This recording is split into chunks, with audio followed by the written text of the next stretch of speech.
After an explosive start in round 8, the candidates were back to continue their quest to become the next challenger in the hunt for the World Championship title.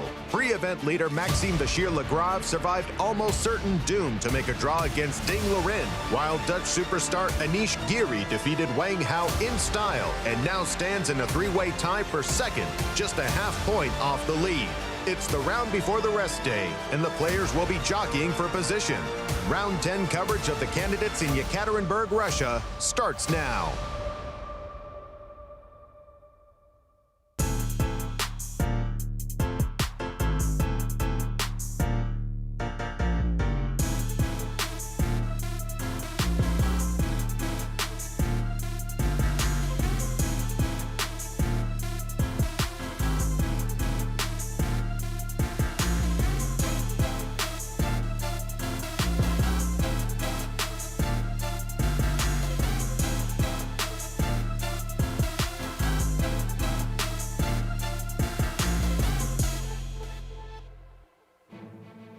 Welcome everybody to round 10 of the candidates. We are here bringing you the action that is taking place in Yekaterinburg, Russia, and what a tournament it has been so far. A year wait between rounds 7 and 8, but what a worthy wait it was. We've had so much drama in the last couple of days. It feels like we've filled up a full tournament worth of it. My name is Alejandro Ramirez. I am here with Grandmasters Maurice Ashley and Yasser Seirawan to bring you all the action of today's rounds. Yasser, what a tournament so far. Indeed, it has been just that. The wait has been worthwhile. I'll put it like that, Alejandro. We waited a year, and boy, as the tournament started with a bang. Fabiano in our opening round won a must-win game. And yesterday we saw emergence of the Dutch champs, Anish Giri. So everything to play for suddenly, as we have a clear separation of the top half and the bottom half. Maurice, it's been fun. It really has been, even with the long days, long games, especially on the first day. We saw 2 victories that really shook up the tournament. And it's great to see 4 players in the hunt. We started the tournament, remember, with 2 players separating themselves dramatically, a full point from the rest of the pack. But now it's all bunched up, a half a point only separating the leader from the trailing trio. So it promises to be an exciting next 5 rounds, guys. And today is a big one before the rest day. They usually go all out. Let's take a look at the standings, Alejandro. You can see Jan Nepomniachtchi, the Russian player, up there with 5.5 points out of 9. He is the current leader, and he wants to hold on to that lead desperately because you mentioned it. That trailing trio, they're hungry and they're dangerous. Maxime Vachier-Lagrave surviving by a miracle yesterday against Ding Liren, but sometimes you need that little bit of luck to make it to the very top of the event. Fabiano Caruana with 5 points. You mentioned that incredibly important victory that he got himself against MVL in round 1 of the second part of the round robin. Meanwhile, yesterday was all about Anish Giri. He won against Wang Hao and puts himself half a point away from first place. And that distance between the top half and the second half, it's grown. Wang Hao, Alexander Grischuk, and Kirill Alexenko all on -1. 4 out of 9. That's going to be difficult for them to challenge for the first place, but they're still trying. And of course, the very surprising bottom of the tournament is held by Ding Liren. Many people gave him a nod before the tournament started as a potential challenger to Magnus Carlsen, but if that is to happen, I think it's going to have to wait at least a couple more years because he just doesn't have enough points this time around. Let's take a look at the format of the event. A double round robin. The first half was played last year. The second half is just started. 100 minutes for the first 40 moves. It's real classical chess. So you get another 50 minutes for the next 20. And once you reach move 60, you'll get yet another 15 minutes. And this is actually not the most common time control. And many times, even in this time control, 15 minutes are not really added because most games don't last until 60. But man, we've seen a lot of long games in this second half of the double round robin. Don't forget, there's a 30-second increment all throughout the game, and no draw offers before Black's 40th move. Fighting chess for sure. 500,000 euro prize fund, but nobody cares about that. Everybody wants that ticket to the World Championship in Dubai. And the schedule, we have a game today, and tomorrow we will have our very first rest day, and they will continue with the format of 2 games and the rest day. We have games on the 23rd and the 24th, a rest day after that, and then the 26th and the 27th to finish off the tournament. The unlikely scenario in which we do have playoffs, because all the mathematical tiebreaks are still equal, would happen on the 28th. But as I mentioned, that is actually rather unlikely. But we've mentioned it. There's the top half and the bottom half. Maurice, what's been going on with the players there at the top? Pardon me there. We have the Fantastic Four, and this foursome is simply amazing. I mean, they are showing that they're the big dogs of chess, the best of the best. Actually, any one of these would excite us if they were to play a match against Magnus Carlsen. Let's start with Maxime Vachier-Lagrave. Maxime, the fabulous Frenchman. He has shown himself to be a very mercurial one indeed. We saw him draw and win the first 2 games, then a bunch of draws, and then a win in round 7. That was huge. Put him in the lead at the first half of the event. That is the mathematical lead, because he beat a co-leader. But then that loss in round 8 was ugly for him. He tried to fight back against that big novelty by Caruana, couldn't hold it up. And I got to tell you, you used the word miracle, Alejandro, for that draw in round 9. That probably is miracle squared. I mean, no way he should have saved himself in that game. He managed to stay in the hunt, and now trying to keep the momentum, or at least turn it around, so that he can once again be in first place. And speaking of the player who defeated him, Fabiano Caruana, he started off the tournament also in tepid fashion, a draw, then a win, then a loss in round 3, and then a series of draws before that big win in round 8, and then a draw in round 9. He looks like he could be in form, guys. This is fabulous Fabi after all. We've seen him win 7 in a row. We'll never forget him doing that. So he's a dangerous customer when he gets going. We'll keep our eye on him. But someone to keep an eye on, and I'm sure all the fans in the Netherlands are thrilled to see their boy, Anish Giri, rocking and rolling now. He lost in round 1. Usually when you do that, folks, it's goodbye. You're not going to be contending. You're trying to become a world champion, and losing in the first round. But after a number of steady draws in round 6, he won a game and then finished the first half at 50%. But it was yesterday's round 9 against Wang Hao that has everybody with their eyes open now for this superstar Dutchman. He has shown that he is in form this year. At Tata Steel, he and his fellow Dutchman were able to tie for first place, although he did lose on a tiebreak, but absolutely in form. And then he won the Magnus Carlsen Invitational, a rapid event, which simply, he is not known as a rapid specialist. His confidence seems to be growing by the month. Can he make it happen in this event and prove his talent that he's shown from an early age to be actually realized? And speaking of talent, Jan Nepomniachtchi, nobody doubts the talent of this man, the big Russian superstar as well. He is simply the class of the tournament right now, leading the event anyway. He did lose 1 game in round 7. That's a big loss. But in the first half, he had won 3 out of 6. Can he get back to his winning ways? He's that kind of player, folks, streaky as ever. If he starts winning, watch out. And he's got a big opportunity this round, as a matter of fact. So he will try to extend that lead, guys. I'm telling you, this one here is dangerous. Today could be a big day for him, but for all the players, they'll be looking to try to grab those points. There's only 5 rounds left. It's the sprint to the finish line. Thank you, Maurice. And let's take a look at the pairings, Alejandro.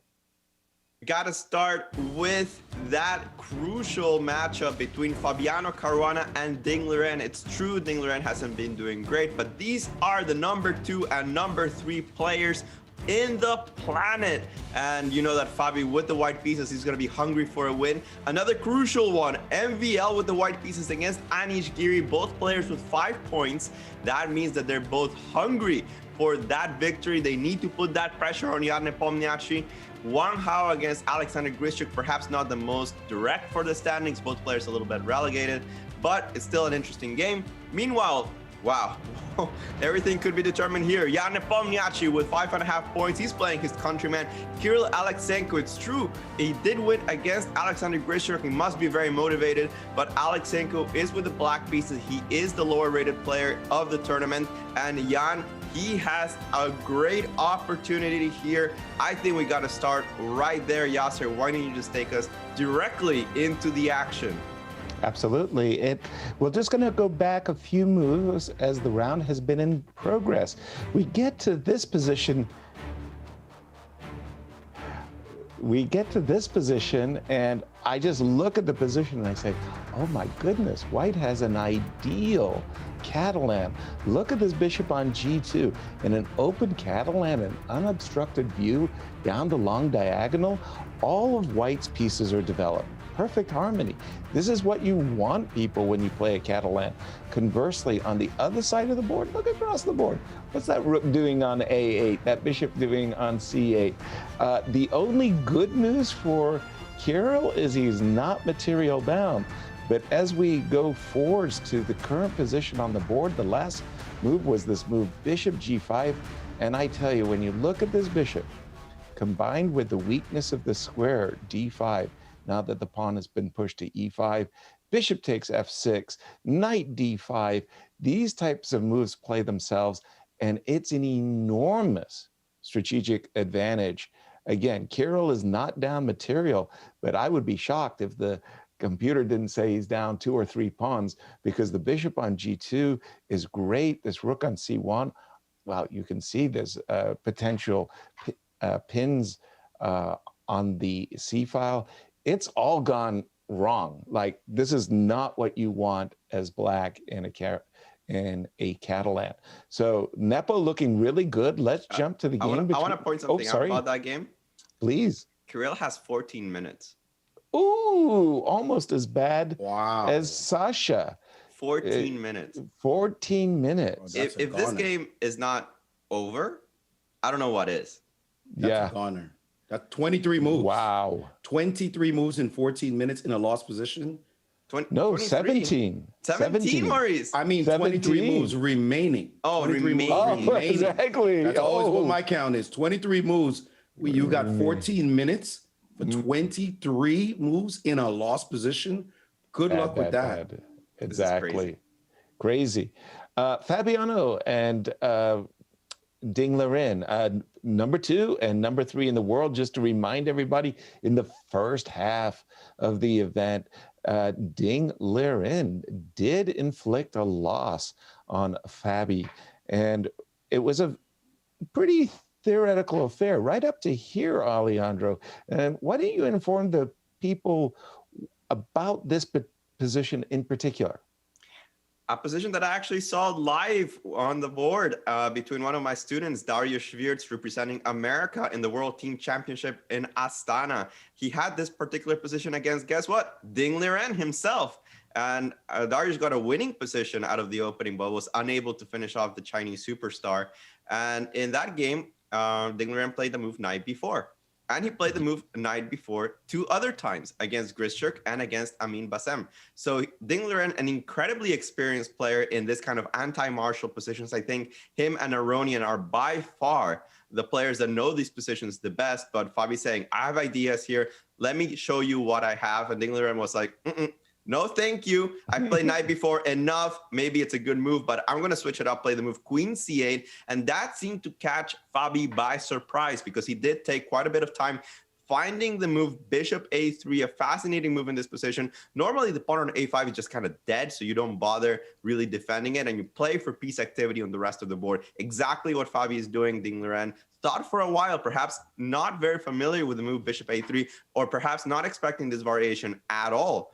And after knight takes a5, queen c2, c5, we get this kind of wild position.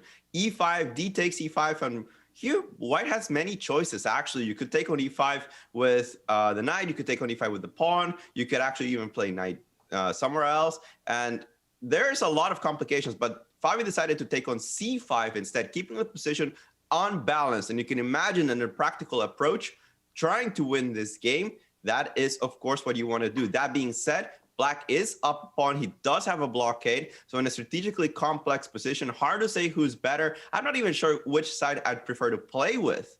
You do have a pawn, but your structure's weak. c5 is both strong and weak because you have to keep defending it. On the other hand, if it reaches c6, it might just be a thorn that you can never get rid of. A fascinating position. This one is going to be strategically very interesting. Absolutely. Well, we'll leave it there as unbalanced for sure. I do like white, but we'll see how it evolves. MVL. Let's turn to the game between MVL and Anish Giri as two of the players who are in the second position, fighting for the first place. It was a very theoretical variation of the Sveshnikov that the move c5, it was discounted some time ago. It wasn't considered that effective for white. There's a couple of interesting things if we can go back to the opening, because I'm actually quite familiar with this position since I prepared Fabi for the World Championship match against Magnus Carlsen. And we obviously consider the move c5. And actually, knight b8 is a little bit out of fashion. Now, knight e7 is considered to be a little bit more fashionable, even though Topical, knight b8 is, it's a decent move.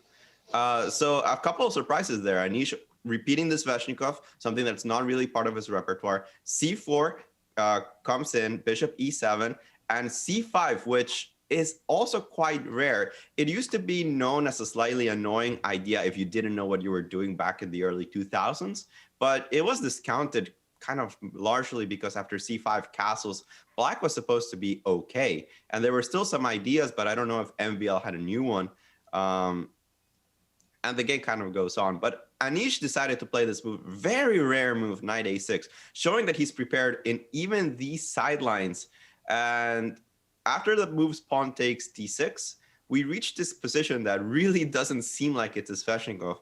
Black relinquishes the pair of bishops, but on the other hand, he gets to fight against this isolated pawn on the position of d5, and you can see that black's gonna hammer at that guy with everything he's got. He even plays the move b6. He's gonna play bishop b7, rook d8. The position kind of plays itself, but of course, white does have enough resources, and just about enough resources, to hold on to the pawn. The question is, can you make any headway after that, or will the blockade just be a little bit too annoying? Again, a position strategically interesting with different factors, so not the quality that we're used to in a lot of these positions. I think this one has a lot of life to it. I'd also like to make the point, when you see the knight trade itself for the dark square bishop and give white the two bishops, you say, well, maybe white's doing well there, but knights are famous for lifting, blockading pieces.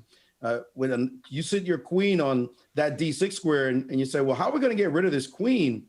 And it's not easy because you don't have a knight. White doesn't possess a knight anymore. You decided to give the two bishops for it.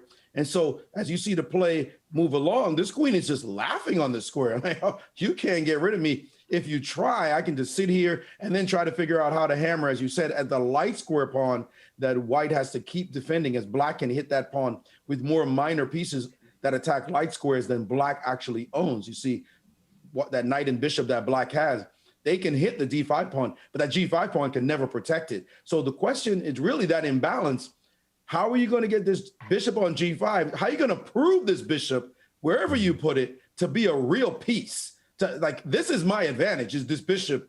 How am I going to make it get into the game? So bishop g5, a little bit of an annoying move to make sure rook d8 is not possible. And now the big question is, how does Anish actually gang up on this pawn on d5 some more if he can't double rooks, if the bishop is sitting on h4? Are we going to see g5 happen?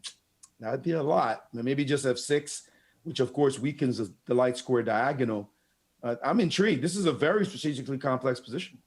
Absolutely. Well, as we were coming on air, I was looking at this position, and just to your point, Maurice, queen on d6 really bothers me a lot. And yes, I desperately would like to play the move d5, 5d6. So the move that I was actually thinking about, and I was playing around with it a lot, was ideas of a4 and b3 in order to play the move bishop a3 and to challenge. Yeah.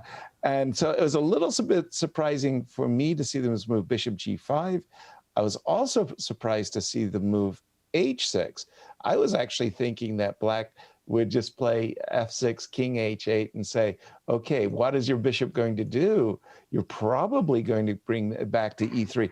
But on h6, I'm fine. Bishop h4. Now the big question is, and help me out here, guys, is f7, f5, and g5 too ambitious? Bold, for sure. The question is if f5 loses, right? Because bishop e7. Whoa, that's a nice move because it's a discovered check to I think the that's king. the end, right? Because I take on That's b7, the I don't have to end. calculate anything. So I have to do it in the other move order. I have to play g5. Uh-oh, am I again going to fall for a bishop? Bishop e5. Yes, I again fall for. Oh, nice. Okay, well, that's a tactic which kind of, okay, let's just get our king out of dodge. And again, I'm thinking f5 and g5, but I do apologize to the remaining game. Let me jump to that. That's the game between Wang Hao, Alexander Grischuk. Look, we understand that Sasha, he has a time trouble problem. I mean, it's no drugs can cure it. We've tried everything, folks. It's impossible. He has Pfizer and Moderna haven't invented a vaccine to solve the time trouble problem that Grischuk has. That's exactly the point. He is consumed an hour and 41 minutes for 11 moves that are all theoretical. I mean, excuse me, this is a mainline Steinitz French defense position. It has been reached in Grandmaster practice thousands of games, including the move g3, prepping for bishop h3, gift me the pawn. Queen b6, queen d2, protecting the pawn. I mean, they could have played this in a bullet game. Like, these are all theoretical moves. And after the move knight, what? We've just seen a very strange recapture. Knight f3 takes d4.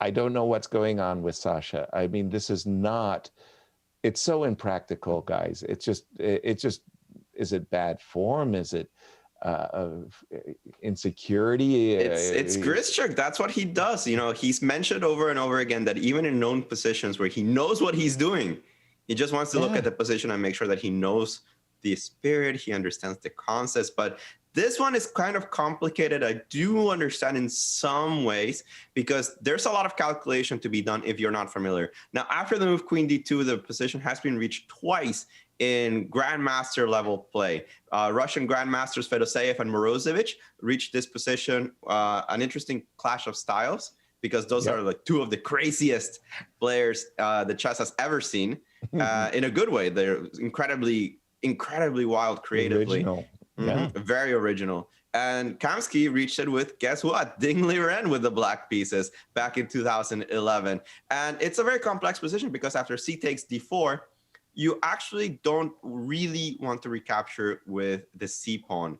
The reason being that after c takes d4, you kind of throw in this intermediate bishop b4, knight c3, absolutely forced, and then f takes e5, and you don't have a great way to recapture. If you take with the d pawn, now that I put your knight on c3, I can go back to c5, and you don't have enough control over d4 actually being a threat already. So this is not amazing for white, which means that you kind of have to recapture with a knight on d4. And what happens then is that this discovered attack on the queen on b6 might become an issue. You have to calculate if f takes e5 works, some craziness, for example, f takes, knight takes e6, d4, and that could be a roller coaster. You can imagine taking a long time trying to calculate these variations, and you have to calculate it with both knights because both knight f takes d4 and knight e takes d4 were possible. I have to agree with you, Yasser. Knight e takes d4 looked a lot more natural to me, but perhaps there are some concrete reasons for why you want to take on d4 with the f knight in this position, as Wang Hao has done.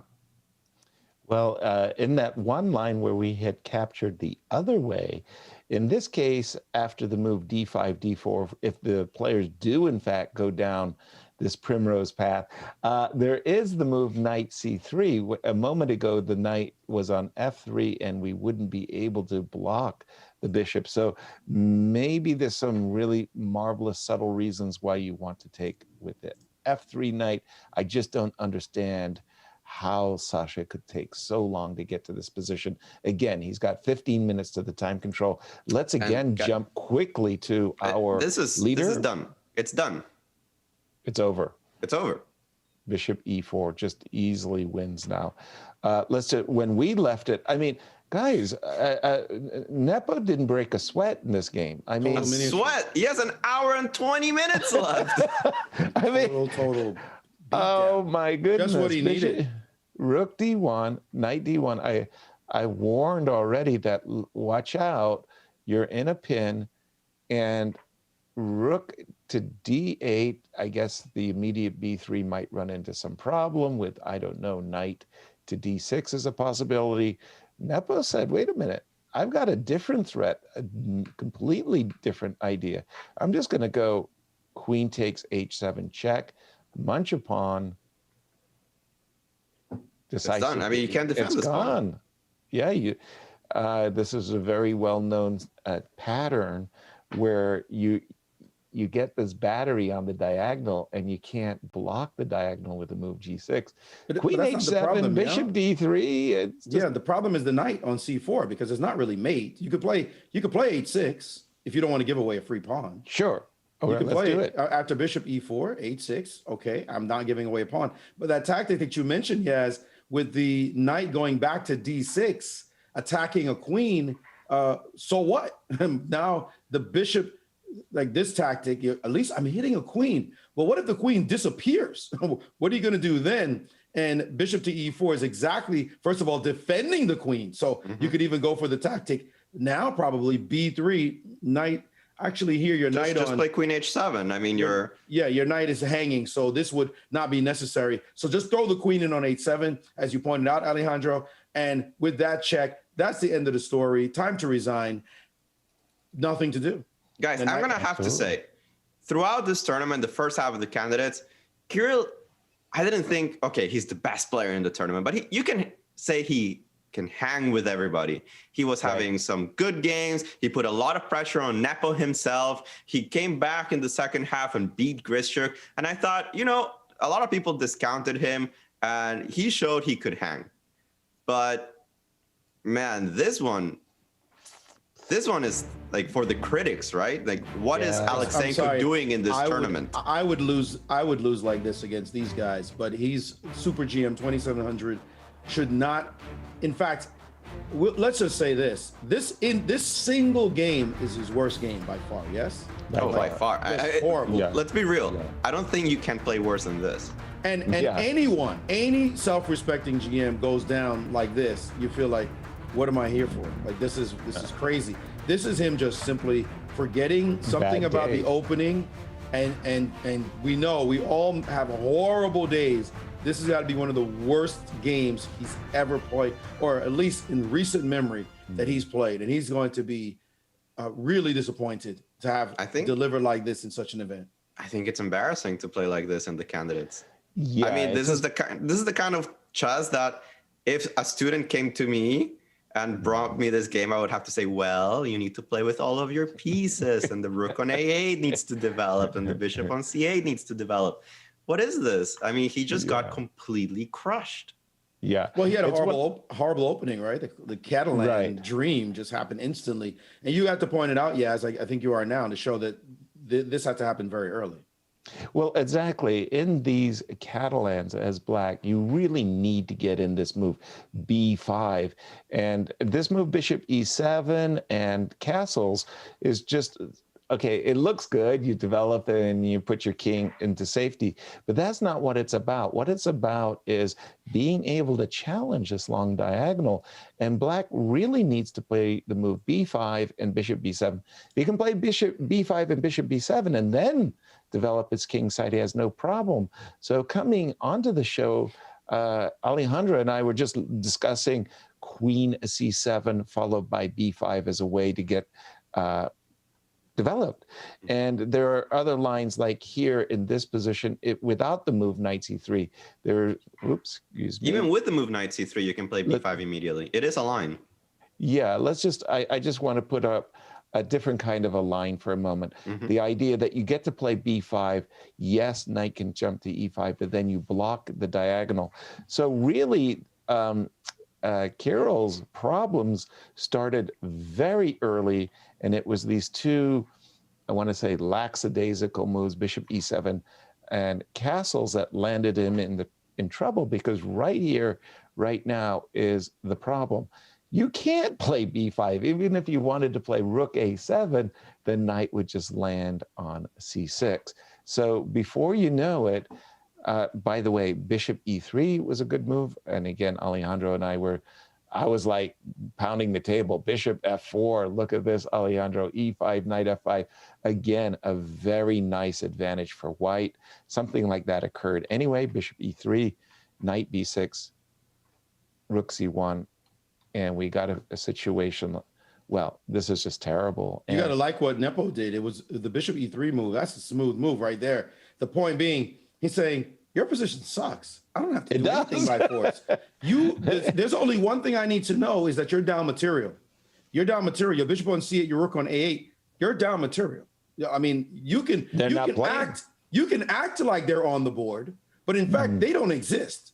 You could talk about, oh no, what do you mean he's down material? Yeah, that bishop on c8, that rook on a8, they don't exist as far as this chess position is concerned. So why even bother black? Let's just develop the pieces. Bishop e3, rook to c1, very nicely done. And then he had to concede the move e5 anyway. Such an ugly move. I mean, thank you very much for all the light squares. Now let's put our knight on f5. And now when you play bishop takes, your bishop is no longer a problem. But thanks for giving us all 32 light squares, all of them. I mean, that bishop on g2 just... this is going to be good. All right. That bishop on g2 just knows it's going to be a monster for all time. And what can you do? You have to be very careful for b7. You got to be very careful for the d5 square. And that's exactly what transpired. As you see, the next move, knight to c4, trying some trickery. Bishop g5. This move, this bishop is saying, I don't need to be the hero. We know who the hero is. It's that bishop on g2. That's the hero. We need to just clear everybody out the way so this bishop can have the last laugh. And in this position, of course, trades. Now the knight on c4 is hanging, rook d8, and then bishop takes f6. You got to love that move, the final clearance idea. So you get bishop e4 in. Not that I'm a fan, not at all, of black's position. I think his last chance was the move queen d8. You just got to clear the c file, and you're playing. I mean, it's a very bad position, but I think that the move rook d8 is simply refuted by Nepo's next move, which is takes, and bishop e4. Yes, queen d8 hung the b pawn and maybe the a pawn. No, I mean, yeah. Well, at this point, I'm just thinking that you're doing me a favor. At this point, I don't have to worry about the pawns anymore if they don't exist. No, I'm sorry. I do have a trick. I do have a trick. Queen f3 is playable there. Maybe you might start playing with e4. I got some trickery. I would dream of this, Maurice. I mean, compared to what's going on in the game, I mean, I don't doubt you, my friend, that queen d8 does have issues, but I think rook d8 just actually makes it loses the game. Yeah, loses the game on the spot. I mean, for this level, yes. Yeah, and let me just refresh my board, because again, this is simply a huge result for our tournament leader. After bishop e4, we've seen queen a5, something similar. You gotta get your queen off of this horrible pin. He's looking at checks. He's looking at takes. Okay, knight c3. Wow. And desperation mode. King f8 played after knight c3. You know, Nepo, he's not going to sit there and calculate. He's not Grischuk. He sees a win, he goes for it. He played knight d5, putting that pressure on Kirill on time as well. That Knight d5 is a sweet move to play, I gotta say. I love knight c3, and I love knight d5. Your h pawn is irrelevant. How many people would just say, "I'll take the pawn and then make some move"? No. Yes, just got his hand out. That's me. Give me the Which, by the way, would have been a perfectly fine Would have been approach. perfectly fine. Fine. And he said, "You know what? That pawn's not going anywhere anytime soon." And again, there's the pawn sitting there waiting. No. I'm finishing you off. I'm going to get this done. Knight to d5. You're not winning two pieces for the rook. Forget about that, because there's going to be a queen c8 sighting. Bing, bing, bing. Sorry, dude, you're gone. The knight on c4 drops, and everything else will happen for real. So knight d5, saying, what's your next move? You're still making moves? You're still trying to make this last? You know how people are. They don't want to resign in under 25 moves or under 22. Let's play a little bit longer. I lost after 30. This one here after knight d5, now with knight f6 on tap, what are you supposed to do? I'm not even sure what your next move is. By the way, 1 minute, 40 seconds for Kirill. I think he's going to throw in the towel, or his trainer, Peter Svidler, is about to throw in the towel. I always love these interviews where, a blushing Vladimir Kramnik would come on the press conference, and he said, "I wanted to resign, but I didn't." And then he draws a game. This is one of those games where he say, "I want to resign. I don't want to see anymore. I've seen enough." He played I D5, think if this wasn't the the candidates, he would have resigned. Like if there was an open tournament or something like this. Right. But the whole world in an open tournament is watching. Yeah. In an open tournament, you could resign, and the person next to you on the left or the right noticed you lost like this. Yeah, the whole planet is staring at you right now. Right. You're just like, where's my corner? Could I crawl away? Throw in the towel. I need to go. There's a commercial that's like that. It's like, want to get away? Yes. Good morning, Cleveland. Like what? I just want to go. What do I need to do to not embarrass myself get away any further? It's one of those right now. This is bad. Okay, lots of tempting choices. I think queen takes h7, threatening mate is a good start. Knight takes f6. You have to calculate a little bit on queen takes h7. You just have to make sure of a little trick, I think, that rook takes rook d5 and queen d2. Yeah, I don't think that this is much of a trick, right? Even if I get into a bishops of opposite color, oops. Be careful. Trick waiting. I was about to play check and queen g8. I just needed to This looks hopeless for black, and it's still the best position I think I can get. I know. So queen takes h7, definitely gift me the pawn is one idea. The move you mentioned, Maurice, I got to tell you, knight f6 just looks ugly, like devastatingly ugly. Everything's gone wrong. Check. I want to is cry. On tap. Takes queenie. I'm not even playing. I'm not even playing the game, and I want to cry. I know. Ooh, so very bad showing for Kirill. But I got to tell you guys, this is like Nepo's dream. You guys are chasing me. You're all in the back, half a point. Let me take the lead by defeating the lowest rated player in the field, Kirill. And by the way, Kirill saved a tough game yesterday against Fabi, where he played outstanding with his wall. Not today. Remember, if we want an explanation, guys, Kirill has played the longest games of the event so far, right? Yesterday's game for sure, and then. Or maybe Maxime has played the longest game. Maxime too, so right? Maxime played into the wee hours. But remember, Kirill, his game against Grishchuk, that was a long affair. Yes. He finally defeated Grishchuk. But won, a long affair. And then this game against Fabi. Yeah. Fatigue starts to matter. When you are not the highest rated player in the event, in fact, let's just flip it. When you're the lowest rated player in the event, and people are pressuring you on every move. They're challenging you. You've got to work super hard to try to stay in every single game. Every single game. You know they're coming for you, all guns blazing. It's easy to slip up, suddenly have a collapse, right? He knows he's prepared. He's young, no question about it, but he doesn't have the experience as these big dogs at this level. And to try to stay with them round after round after round. Remember, he got in the event as a wild card as well. So a lot to prove. You belong here. Be confident. We picked you. You can do it. But when you've got to face these 2790s shark, 2800 sharks, it's hard to stay in the mix, and he's finding it difficult right now. And clearly this game is going to be tossed out as, for him, one of the most forgettable he's ever played.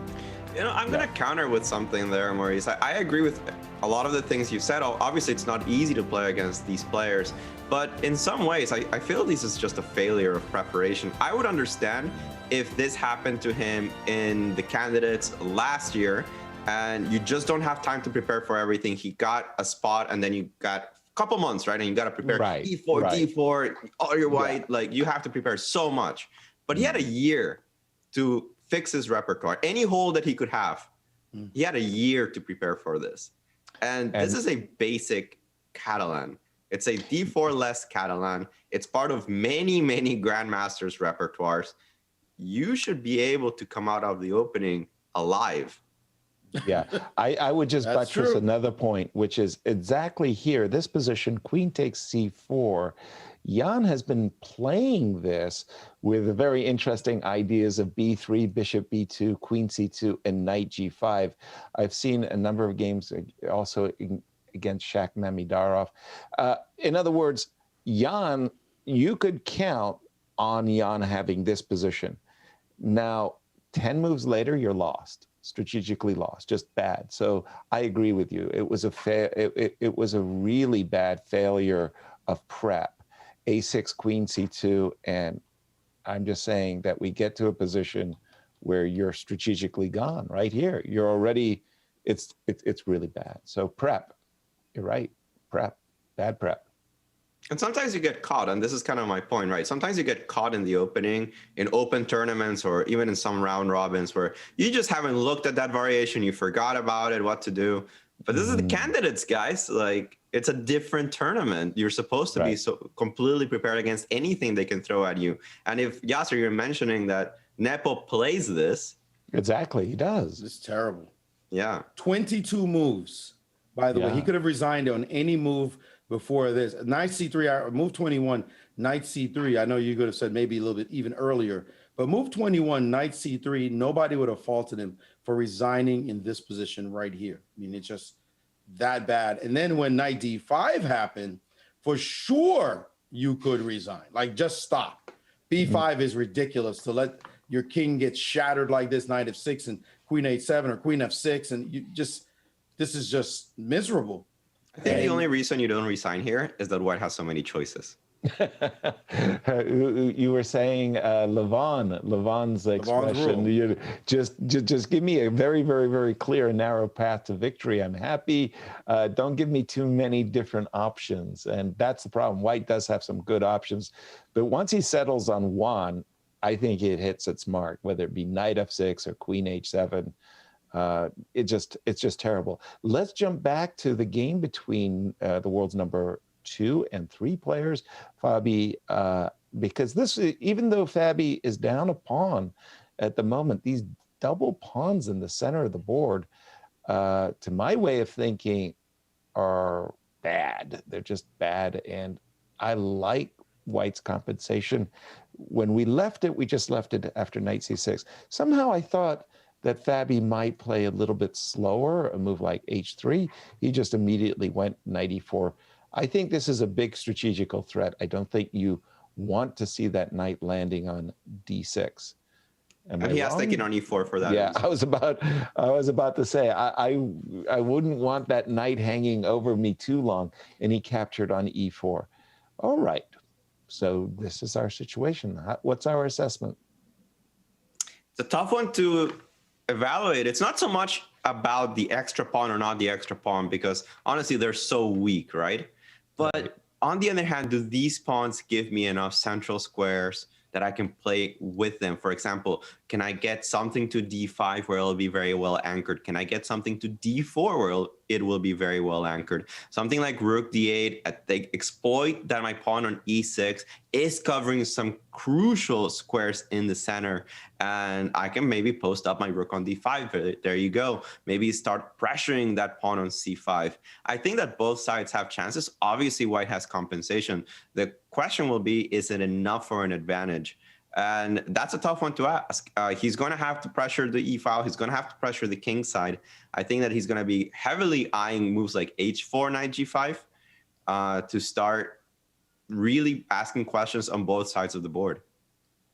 Interesting. You know, yeah, I'm glad you pointed out the move h4, because I was wondering what white was playing for other than the pawn on e5, because you can imagine the pawn on e5 dropping off the board. And even the pawn on e6, you'll say, I got the pawn on e5, then I get the pawn on e6. Black would gladly trade off those two pawns for your one pawn on c5 and say, okay, we've liquidated everybody. What advantage do you have? You could see some queen and rook ending where nobody's winning. So if all you're doing is going after the pawns to say, let me pressure them, they're weak, I win them, I could then go on and win the game, that's going to be technically very difficult to pull off. But a move like h4 says, you know what, forget about those pawns. They suck anyway. Let me see if I can do something else to weaken your position, make it a little bit softer. This move h4 is a very dynamic idea, looking for more in the position than just trying to win back some pawn. Is it good? It does concede the d4 square for the black knight, and the c5 pawn then looks like it's going to drop really quickly with black's activity coming super fast behind that as well. So watch out. This position, you can tell, you know, Fabi's not just looking for a little bit. He needs more than just winning back pawns. But is it so easy to win the pawn on c5? I know what you're saying, Maurice. I win the pawn on e5. I win the pawn on e6. You get the c5 pawn. We get into a rook and pawn endgame draw. Agreed. We're friends after all.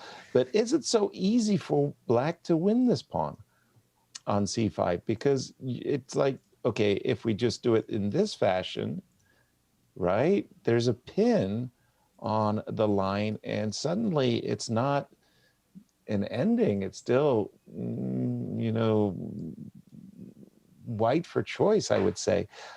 So it might not just be that easy to win back the pawn on c5. Well, rook d8 is on the board, so we're going to see this line probably. Rook d8, rook e1, rook d5. Let's go down that line. Knight takes e5. Is there another move here other than taking on e5 immediately? Exactly. Is there another move? There's a knight d4 possibility, which certainly sharpens things up. Knight d4. Yes, and where do you put the queen? Well, let me just kind of snuggle up, as they say. I want to take, and again, Yeah, this Be careful. smells very fishy. Is potential, but not yet. The knight f3 never will work as long as the queen is defended. Precisely. You get your discovered check, but you're pretty embarrassed that the queen is defended. So yeah, a knight d4, queen c4 still feels like white's for choice in that case. I don't know. Maybe rook d5 is just not very good. We don't have rook e1 or rook d5 on the board yet. The alternative may be knight d4 immediately. Maybe something like this makes more sense. There's d3 also in the position. I worried about something like queen c4. Okay, yes. Again, I can imagine threats of double checkmate do get your attention. It's like, wait, what? Oh boy. But on the other hand, after king h8, I don't know if I'm actually threatening anything real. It's beautiful, Yeah, but does it's look not like a back rank mate until you but see it's this one. not. You go, oh man, Yeah. party pooper. Okay, so it's intriguing position for sure. I'm waiting for rook e1, and we'll see how it unfolds. Once And more, that combination, by the way, what's interesting. Yes. After just play out just same combination, and I saw another move there. Mm-hmm. Takes, queen c4 moves, takes on c5, takes, and queen takes a6. Queen takes a6, queen takes d4, queen takes a6. Right. And you can do either one, but we get back to the point that you might reach one of these endgames. This is the whole point we Right. were making earlier. And is That it really you that could good, win, right? You could win all those Yeah. pawns, but so what? What So happened? what? Yeah. Yeah, I can imagine that queen takes d4 with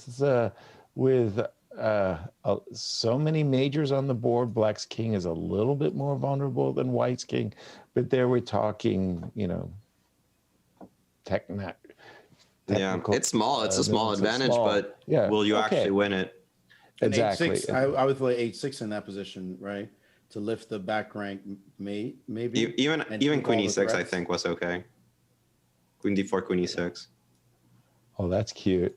Yeah. Every time I think I'm going to get you from behind, You got your own problems. I got my own issues. Yes. Yeah, no, it's going to liquidate, and that's the problem if you're not careful. This is why Fabi is spending some time thinking right here, because he realizes if he just goes gung-ho for the pawns on e5 and e6, he knows just as well as we do, this might liquidate easily into nothing.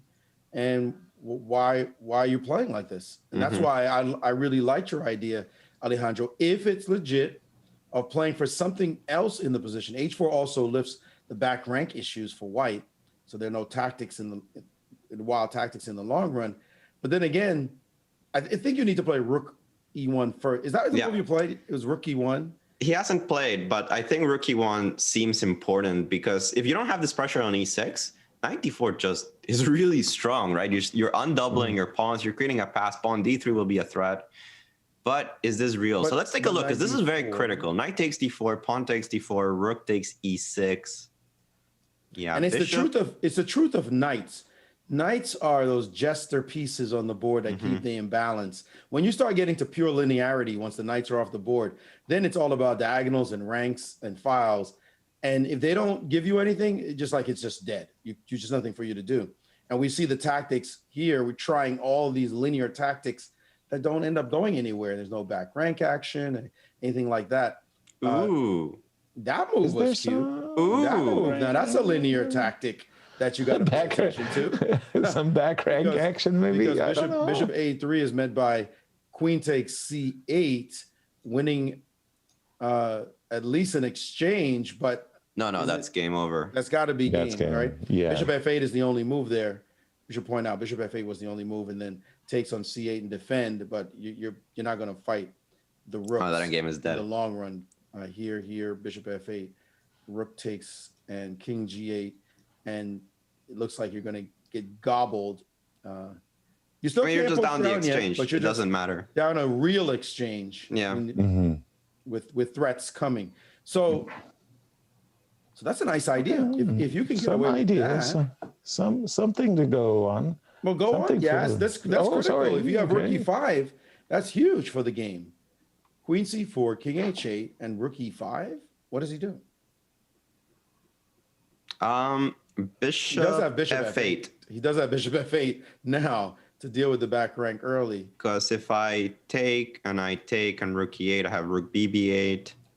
No. Actually, no. You I have can rook take takes and it's rook. mate. Yeah, It's rook not takes check. rook. It's The not back check. rank Yeah. It's still an issue. The back rank's an issue. Whoops. Yup. Hoisted on my own petard there. Oh, dear. Okay, so bishop f8 is actually, that's a great move. Wow. But maybe, because rook on e5 is hanging, so I don't have queen f7. Oh, I have no. rook takes e5. Rook e5. Rook takes e5. Oh, boy. So king h8. I don't have any moves here. If I just get out of the back rank, mate, with h3, maybe d3? No, I can take These that. are really asking for it. Yeah, I could even take that. Maybe just play like h6 or remove yourself Oh, from. It's an ugly move, though. I understand the hesitation to invite rook h6, right? Yeah, that kind of thing. Bishop c1, h6. Okay, double-edged. It's double-edged. Hold on. Yeah. Let's stay in this position here because we need a real move before h3. Here, what is Black's threat? Black doesn't threaten bishop takes a3. I think bishop f8 might be a threat where Black gets to trade everything off and say, I'm fine. Yes. Crazy that Black's okay here. I mean, I'm still trying to find something. Exactly. It does feel that thanks to the domination of the open file, the slightly more vulnerable Black king, there should be a knockout. But well, I mean, either there's a knockout or there isn't, right? I mean, your back rank is weak and it's just one file. If you can just trade it down, then everything disappears. So bishop a3 is the threat at the moment. Very concrete idea. I shouldn't say it's at the moment. That tension of the bishop a3. Once Black solves the back rank problem, then there's nothing along the open lines that I think White would be worried about. The question, maybe the queen is on the bad square. I can't believe that though. Queen on c4. This is all very interesting, but after rook e1, Dingleran instantly replied with the move bishop f6, keeping some tension on the board, saying, hey, knight d4 might be strong, but guess what? I also can play for a win. Why do I need to release the tension? Let me keep a hold of this pawn on e5. Let me keep it alive. I'll maneuver around it. I'll put my rook on d5 and slowly improve. There is no reason for me to simplify the position right now, and we got a game in our hands. Well, wow, nice. This is what Fabi is glad to see. I think I think so too. I mean, yes, keep the game going because now the ideas of h4 and knight g5 start to maybe creep in, but also even dare I push g4 at some point? Why not? I wouldn't start with it, but I would. In a bullet game, you play h4 and then you think, and if g4 presents itself, then you go for it, right? Like something like. h4, h6, you can start considering g4 immediately. I don't see why not. Well, knight d4 is coming, though. So we've got to be ready for that. Knight d4 with d3 at the end. One of the things that I was thinking is that my queen might just not be on an ideal square. Although, again... Queen c4 is fine, right? Yeah. And you still have queen takes d3 here. That's useful. That's the same trick. That's extremely important. Very, very, very important. Very useful. And thanks to the move h4 as well. Strangely enough, I was at the point where instead of the move h4, I was again, really angling for this move. I was thinking that in such a case of queen c4, I'm just sidestepping knight d4 because I've got the move knight e5 as a rejoinder. And I was expecting that after rook d5, then I like what you guys are discussing, h4 and g4. And by the way, I have a result. In the most predictable result, Nepomniachtchi has defeated Kirill Alexenko. What a result for the standings, because that means that after today, Nepomniachtchi will be the leader of the candidates. It doesn't matter what happens in the other games. They can't catch him. The question will only be, how big of a lead is it? What a huge result for Nepo, not breaking a sweat. And we know how important that is in this kind of tournaments where fatigue becomes an issue. He didn't have to try today, guys. He played some normal moves and he just destroyed his opponent. It was a one-sided affair, terribly one-sided at this high level. Everybody loses games. Everybody. If you play chess, you're going to lose some games. But the kind of games you want to lose is where you feel you've been in a scrap. Your opponent had played brilliantly, and you worked really hard. Well, look at the time. Look at the clocks, and you see Nepo had. It was all one-sided. That's back to that fine form that he showed in the first half of the tournament when he won 3 out of 6 games. I tell you, this guy, you don't want him to start winning games. He could rack up a couple of wins very easily, and it puts the pressure on the rest of the players in the event. Big game for him. Absolutely amazing. And what a round he will have tomorrow, because remember, he plays Fabiano Caruana. And we have a rest day tomorrow, right? Not tomorrow, the day after. The next round, that's going to be big. Oh, my Jan is white. Oh, tough on Fabi. Tough on Fabi indeed. But yes, that's this result, guys. It can't be overstated. I mean, his odds of winning the tournament.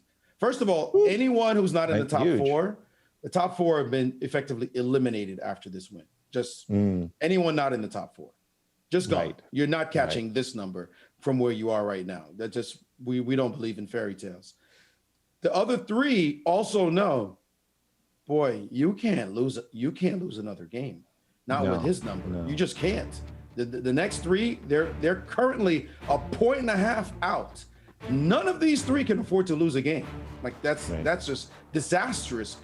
And then on top of that, they've got to somehow try to keep pace. Maxime and Fabi actually do play Jan. Anish has already played him, so Anish can't touch him at all. Anish can say, well, maybe I got him in round 12. I can get a shot at him. No, that's done. You already drew your game against him. So Fabi and Maxime maybe with more, but doesn't Maxime play him with black also? In the last because round? Maxime played against Nepo in that French in the last round, so he should be black against against Jan in the last so that one. That means Maxime gets him in the last round with black. Exactly. Yeah. Fabi gets him in the next round with black. So his two pursuers, two people who can actually affect his score, they will have black against him. Guys, he couldn't have written a better script for himself winning today. He's an amazing situation right now. Fantastic game for him to play and win. Could be the whole tournament, this victory. Could be. A lot. The thing he needs to avoid is a Zagreb. I remember. Yeah, he's doing so well. He was. But there's no Magnus. There's no Magnus. Zagreb had Magnus to say, "Excuse me, I can stop slow down." Boom. Magnus can pull the brakes on anybody's streak. There's no Magnus here. Well, that's what we're trying to find out, right? People are trying to be the world champion. They need to have that steel that Magnus Carlsen brings to the games. They need to say, hey, I can do that too, because Jan is running away with it right now. Mm-hmm. Right. And they will have black. Could we add to, let's remind everyone, they will have black, both of them. Maxime and Fabi will both have black against him. Right. That's big. I just brought up the game between Wang Hao and Alexander Grishuk. While it might not be a big match as far as our standings are concerned, the time clock situation, you're always attracted when you're in a playing hall and you're making moves and stand up from the board. I tell you, it's like a magnet. You always are attracted to the game where somebody's in time trouble, and you can see that they're in time trouble because their legs going like this and they're feverishly looking around the board. We just saw a very nice move. I wanted to point out this queen trap because I just find it very attractive. Wang Hao, I don't know if he needed to play the move knight b3. I was expecting bishop g2 myself. He played knight b3 and inviting, this is not the poison pawn variation of the Najdorf where you get to take away the b2 pawn, because after knight c1, the bishops cover all the retreat squares and the queen is captured. Hence we saw the move knight e4. And when you play the move knight b3, I'm sure Wang Hao expected the move knight e4.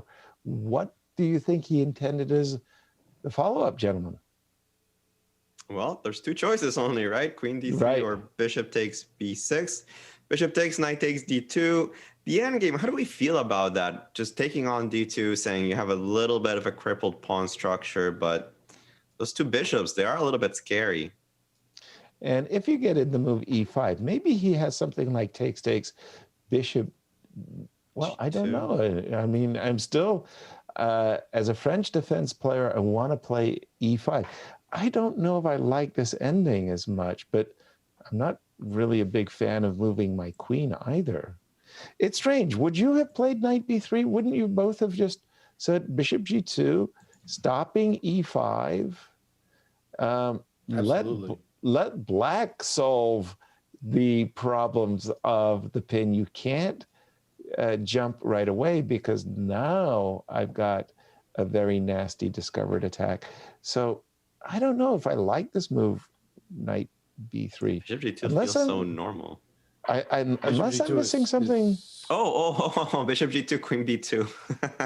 Oh, that's embarrassing.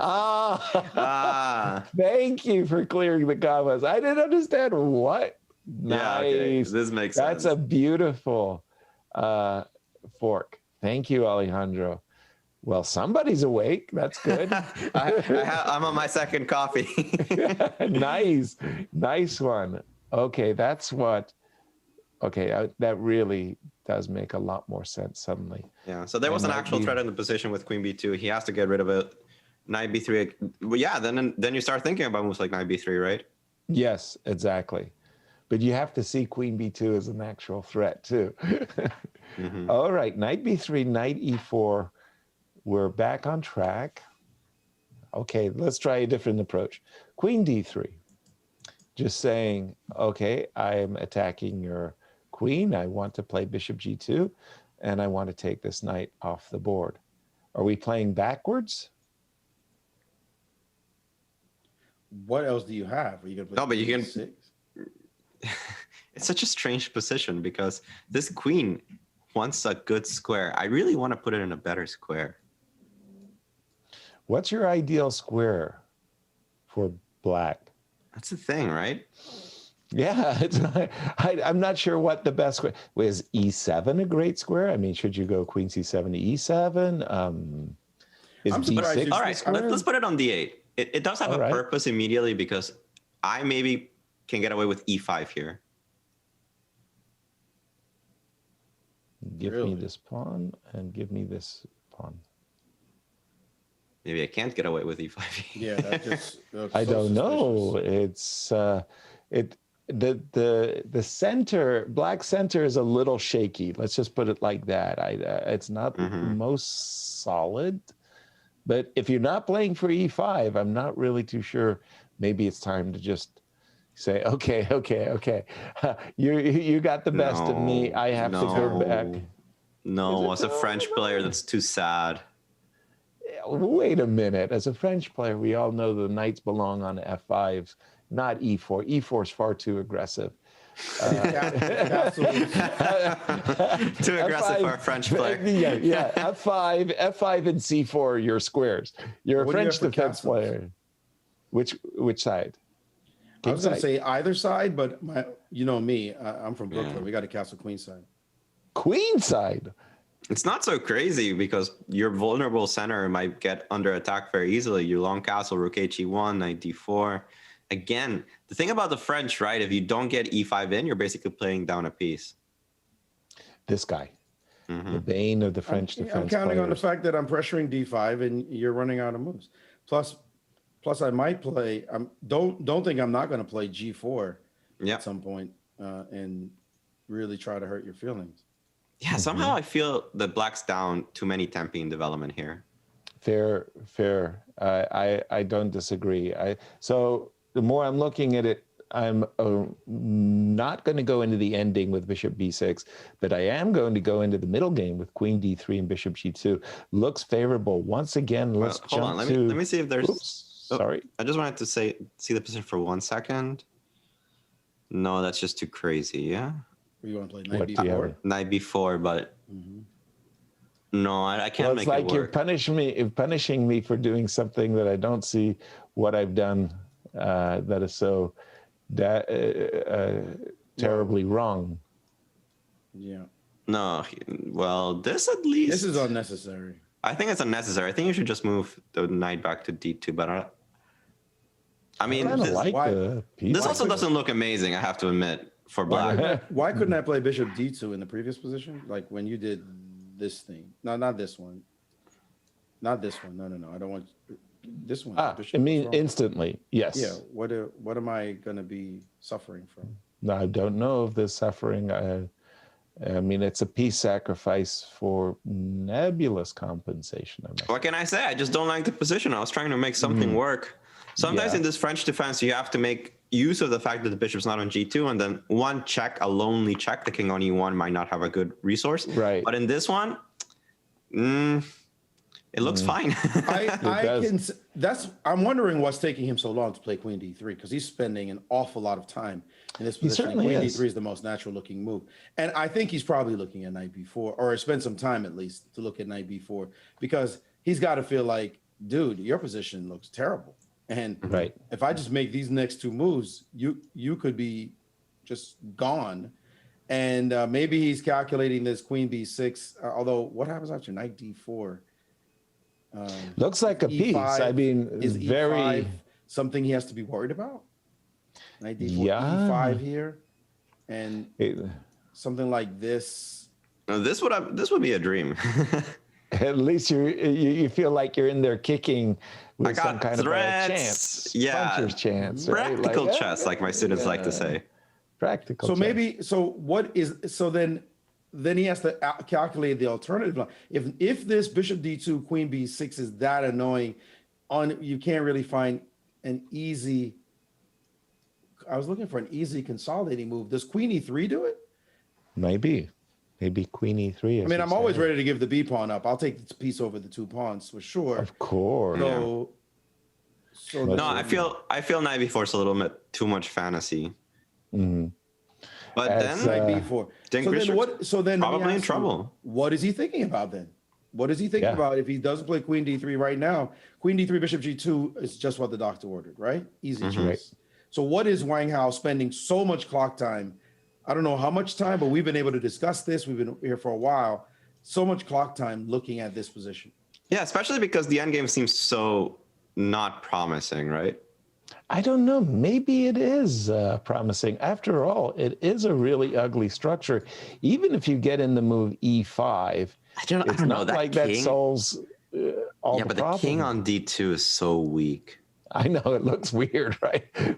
Leading with your chin in by the way, game. Guys. Yes. By the way, we haven't looked at this game in a while. This game between MVL and Anish Giri, and I wanted to get to that. Yes. Of developments there. The blockade was finally lifted, but because Anish forced it to be lifted, he decided to not go for any of the aggressive ideas we had mentioned with G5 and F5, all that good stuff with the king on H8.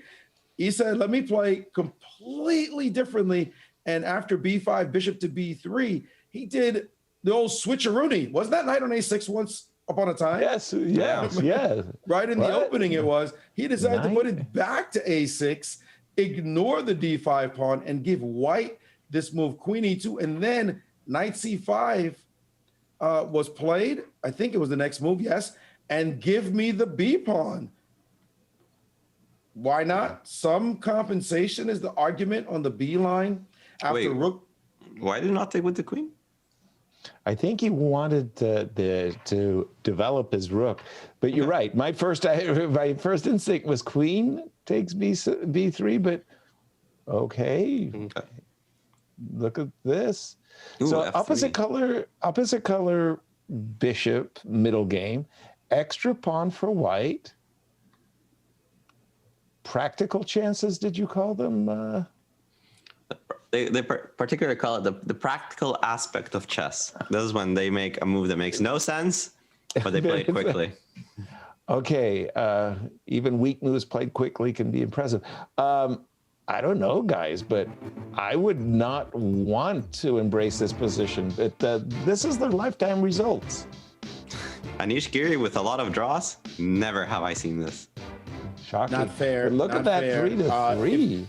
Two big dog gangsters like this play, draw numbers should be very high. I'm sure there are other results, other matchups that feature many classical chess draws as well. So I know everybody wants to be bashing on Anish for drawing so much, but if it's clear at this level, this is usually the result. The result is often a draw. I think I read somewhere that Anish's draws are just more noticeable because sometimes they're so far in a row, but they're not actually in a higher percentage.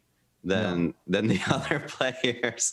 He draws more or less the same as anybody else, and he wins about as much as anybody else at the top level. So we like to joke, but yeah, fairness to Anish, he does play some amazing chess and a lot of fighting chess. You have to see that he actually made a conscious effort in his repertoire to make more the game sharper.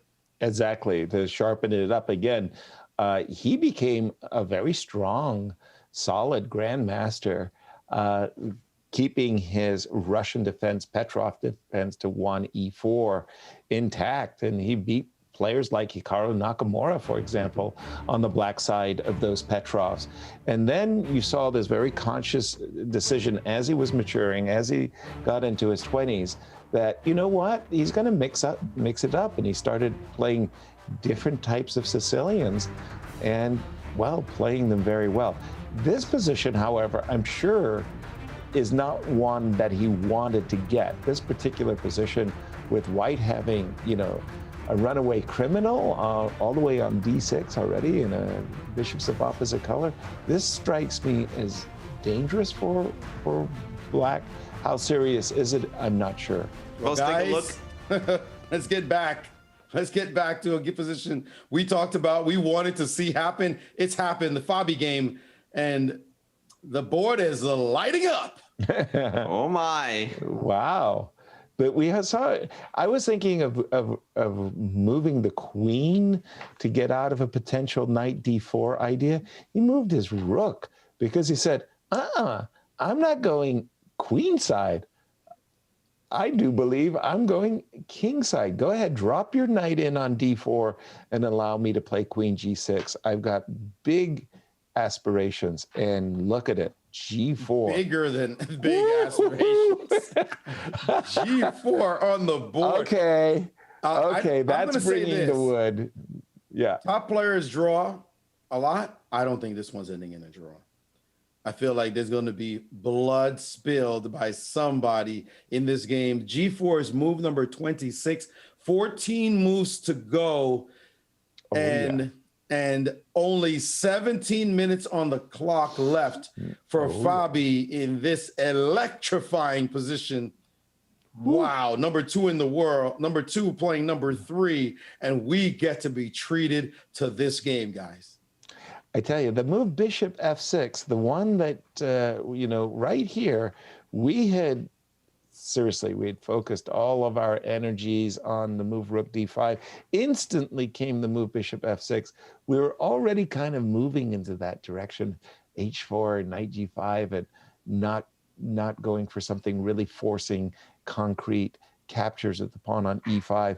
And this move bishop f6 does provoke Fabi directly into this line of play. I don't think Dingler is happy about this move. I think that this is really bad news for Black, actually. But testing, but look, I'm sorry. Go ahead, Alan. Yeah, please. I'm actually wondering what the real threat is. So let's say I kind of pass.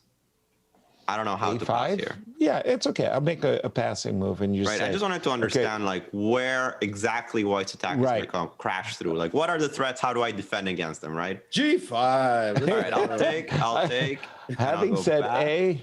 Having said A, I will say B. Okay, I will pay you an unexpected visit. So I'm thinking queen and pawn. This looks very annoying. I think I need to cover the g6 square somehow. Queen e8 instead of that a5 move makes sense. Yeah. Queen e8, protecting the square g5. Okay. I also think that g5 will be more uncomfortable because I can get queen h5 in as Black. But the h file opens though, so after this you can play king to g2. Maybe not even Russian. Maybe you start with king g2. You could also start with king g2. Oh, sorry. Right here. We're saying keep the tension for now. King g2 with the idea of playing g5. You do get the open h line coming, so no need to rush just. Although, knight d4 now doesn't really slow you down. Knight d4 takes. So maybe you can consider taking with a rook. I think King G2 strikes me as like, an extra goodness. I mean, I'd like to, like pound the table. I always like this about Larry Christensen. The guy, he had a very big club, and like he would be swinging it. He'd knock himself out a few times, but when it landed on you, you were getting up. And here, I think it's time to swing the big club. I mean, it feels like, yeah. Okay, let's just go. Let's just go. And now the minus, we should note the minus is that Black obviously created within his own position.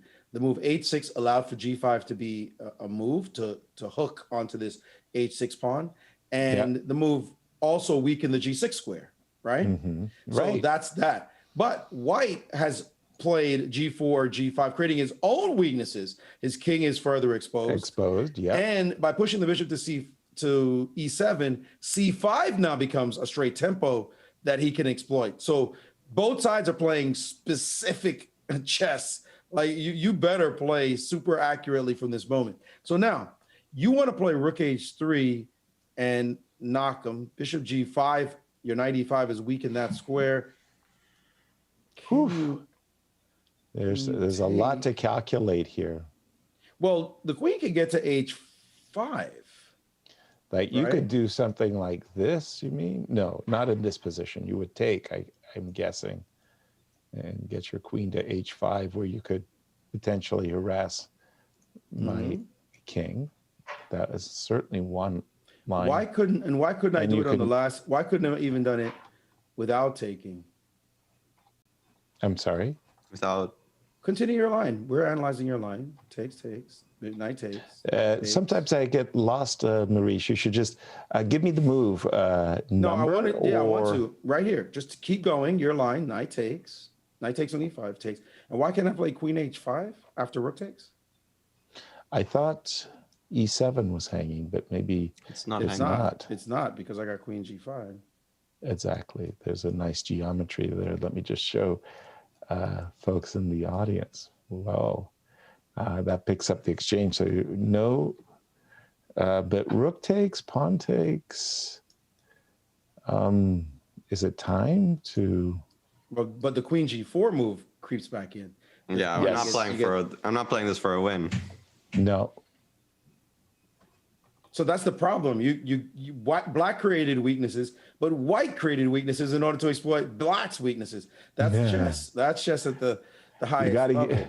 You got to give squares. To get squares, you got to give them. G6, and now c5 is hanging. That's the point. You push Black back, but now you got to deal with c5. Is it good or not? I don't know, but that's maybe it's true. Maybe it's true. Playing king g2 to wait just a second. It's something again about my queen. I like my queen to be more. How do you say? More. There. I want it to be in the thick of things, the action, and I somehow the c2 square, whether it's because I'm defending c5 and I don't want to be in that situation. I want to get in g4, g5, g6, and my queen. But here, knight d4, no? Knight d4, okay. Trying to take advantage I can live with, yeah. Off the G, you can't take this knight, I think, because of. You could, but no, rook takes for sure. And problem is, I've got issues. Yeah, G4 is hanging and H4 is hanging, so I didn't see how. So let's look at King G2 because I personally am attracted to that more than Queen E4. Maybe that's difference of styles, right? I think it's more direct. It's a move that I really want to play, and I think, in my personal opinion, that the queen, I don't know where it wants to go. I don't know if it wants to go to e4. I don't know if it wants to go to c4. It has this dual purpose on c2 right now. It pushes the c pawn. It eyes the king side. And unless there's like knight d4 actually bothers me, then I'd rather leave it there. So let's analyze, right? Knight d4 might be critical. Queen e8, by the way, played bitingly ran a logical move because it's what we've been looking at. I kind of have to. Do I have to take this? The necessity of protecting g6 was really getting, tellingly obvious. Yeah, that was another thing about the move knight d4. If my queen was not sitting on c2, it would give me an option of knight e5. But knight d4 is very forcing. And if you do capture... Yeah, here I had an idea from afar, but I didn't know if it worked. c6. c7, pardon me, I wish it was c5, c6. Yeah. Oh, you're going to get c7. I mean, you're not far. You're just busy letting your take. I think I have to play rook g3 because I don't want to give up all my pawns. It makes a ton of sense to keep exchanging pieces if you can, because you're because I want to push this guy up the board. That's my star. Mm-hmm. Yeah, star runner. Yeah. Here, my extra pawns. Yeah, no, I like this pawn on c7. Just as I liked MVL's passer on d6, right. I like this pawn also. In this exact position after c6, maybe I don't have to jump at the opportunity. The pawn on c7 looks attractive, but you were down material. You were down to begin with. 2 pawns now to start. So I want to take that pawn on g4. I want to see that end game, and I want to see what white plans to do to potentially lift this blockade. So why can't you do exactly what we said? And I just want to understand, I'm sure a lot of viewers would like to understand as well. You're down 2 pawns, you're not going to mate, and you can't lift the blockade. So how are you playing? Because the queen is going to attack this pawn. The bishop will show up at some point. The queen b5, your king is exposed. I'm not sure this bishop will show up at some point. Well, I'm going to put a bishop on d6. Okay, so and I'm just going to hold. Rook on queen b5.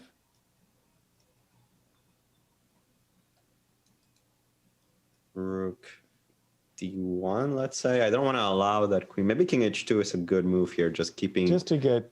Yeah. What I'd like to do, Alejandro, is tie him up with rook b8. Now that you put the bishop on d6, you've protected the b8 square. Just avoid that queen d5 check. So now, queen b6. It's getting sharp. Sorry. I feel like this is kind of a 2-result game. I can't see black being happy with such a position. Me either. I don't like, and I'm a pawn grubber, and I don't like being in these situations where, I don't have enough counterplay. A5. If we could just go back for because, excuse me, King G2 by the way is on the board.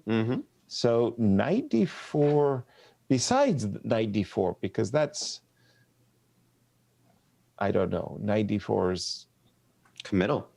Yeah. Besides knight d4, could we go back to just one of the great defensive techniques that I learned over the ages is when you're facing a pawn storm, like black is facing a pawn storm, is move your pieces out of the way before the pawns advance with tempo. And let me just try this move, bishop e7, getting out of the way of g4, g5. Yeah, 95, does 95 work? Well, I do get to trade some stuff, right? That's kind of right. That's the good news. I get to trade some stuff. Yeah, I was kind of hoping knight g6 worked, but I forgot e3's hanging. So, yeah, probably that's not enough. Hold on. What about knight c6 here? Bishop c5 knight. Sorry, bishop c5. That was one of the reasons why maybe I wasn't so happy about my king. Okay, and now move the king. Where would you like to move the king? Or I can't play f3. That's so crazy. And it's funny that this kind of positions, you want to safeguard your king. It actually reminds me of Ding Liren's king yesterday, where there was a queen on c6 and a king on g2. But it didn't matter what you played. The king couldn't get out of that diagonal easily, right? It was really annoying for him. By the way, I'm being told that Sasha, not surprisingly, is down to a minute on his clock. Let's just go back to office. He did play Queen D3, did Wang Hao.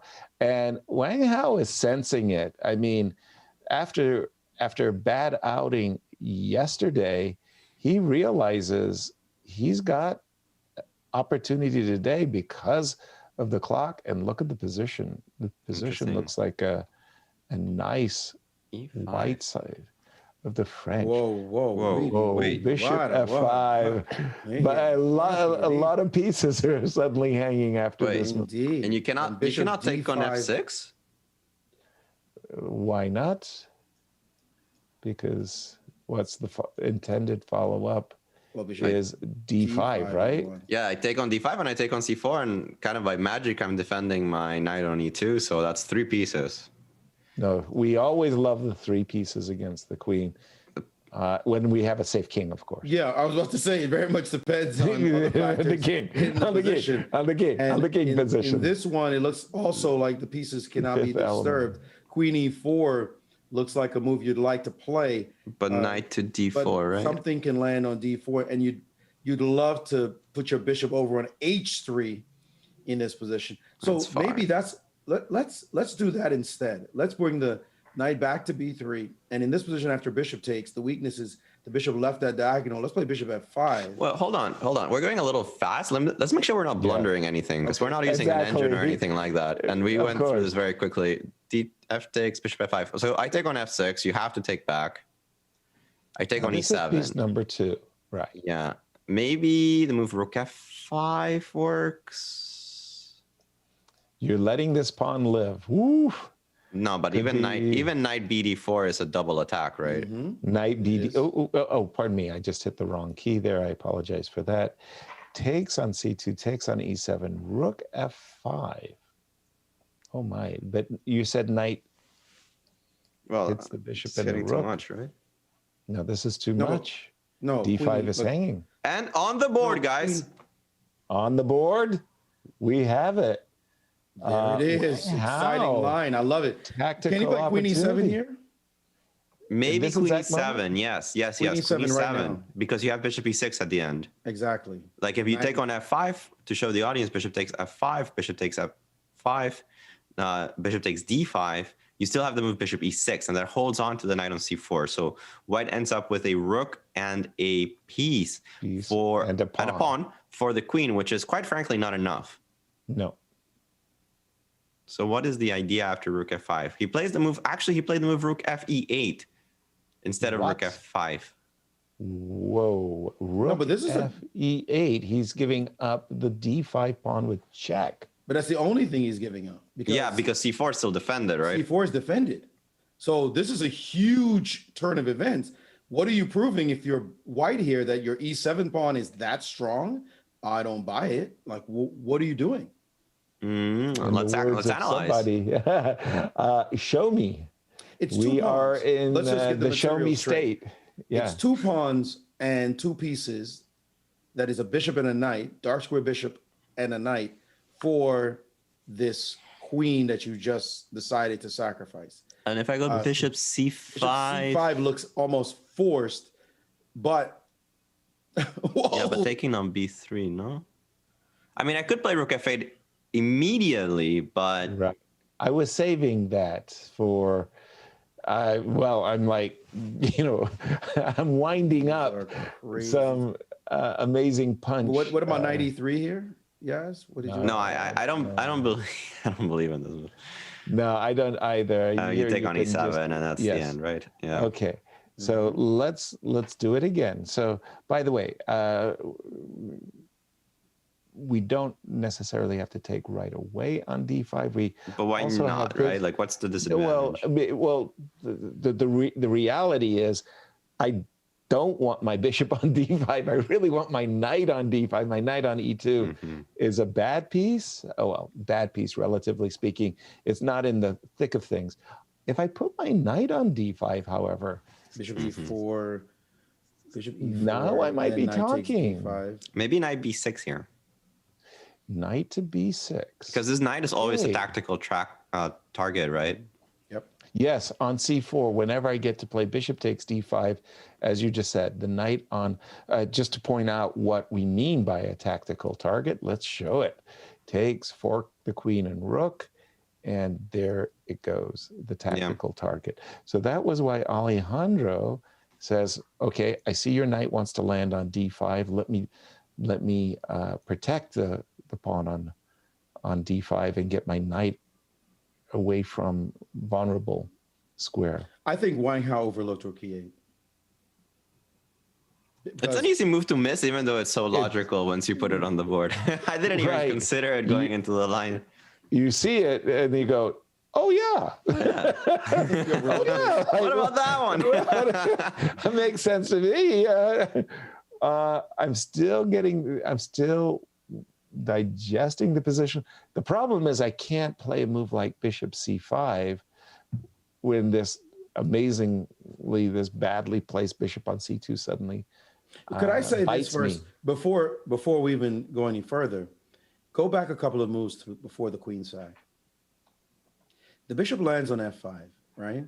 And you see this combination, takes, you can hit d5, you can take on c4, you see all these beautiful tactics.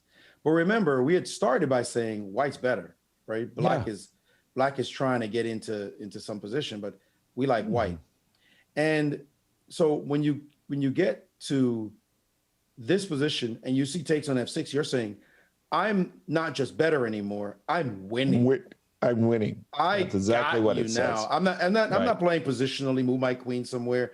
You know, no, I'm winning now. So when he takes on f6, and the bishop takes, and he takes on e7, and he's seeing all the hits with bishop takes, after queen takes e7, bishop d5, bishop c4. He's thinking yum yum, even though that position is controversial as well. Right.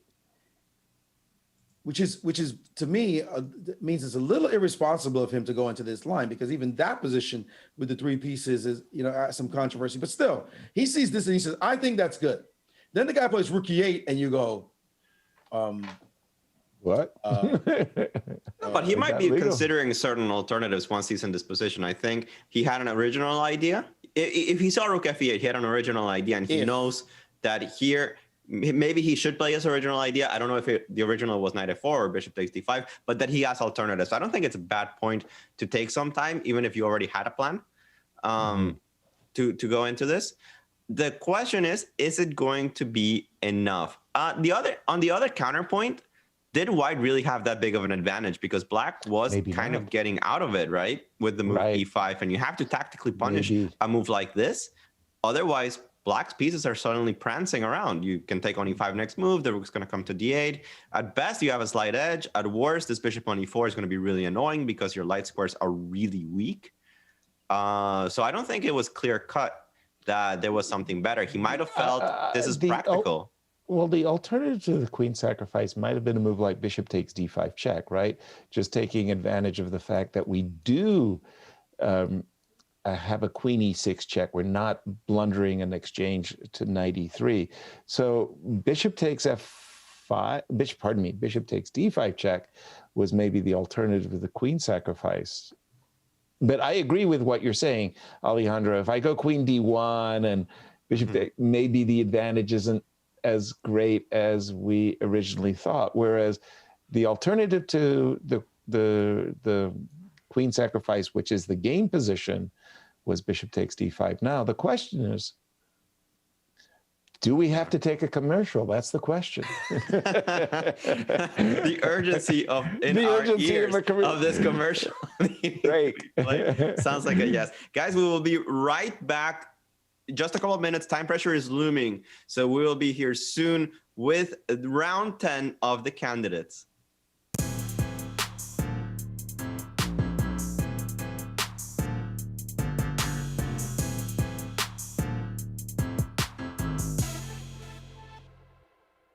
If you have kids, you already know St. Louis has a ton of fun stuff for families to do, like the Magic House or the Science Center. And if you really want to be a stellar parent?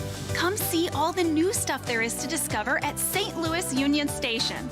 With a new mirror maze, light shows, and the 20-story high St. Louis wheel, it's enough to make any parent feel like a star. St. Lou is always exploring.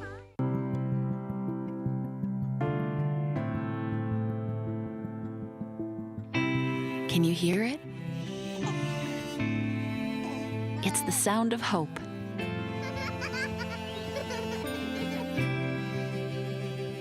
And health. And strength. It's the sound of compassion. Of open doors. Where people and machines are in tune and miracles occur. It's the sound of personalized healthcare and active communities. It sounds like life, and it's what you hear when you really listen. Listening to you, caring for you. We are Ascension. Be surprised. Be intrigued. Be delighted.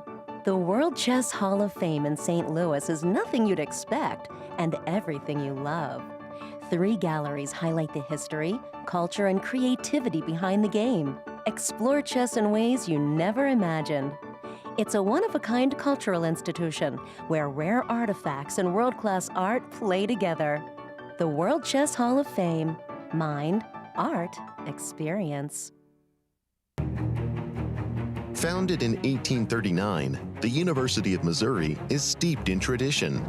The recently founded Mizzou Chess Program is a partnership between the University of Missouri and the St. Louis Chess Club. Collegiate chess has been experiencing a meteoric rise at the national level. Through its tradition of excellence, Mizzou has always strived for the best. Mizzou Chess is working towards raising the bar by bringing our institution's ethos of respect, responsibility, discovery, and excellence to the chessboard.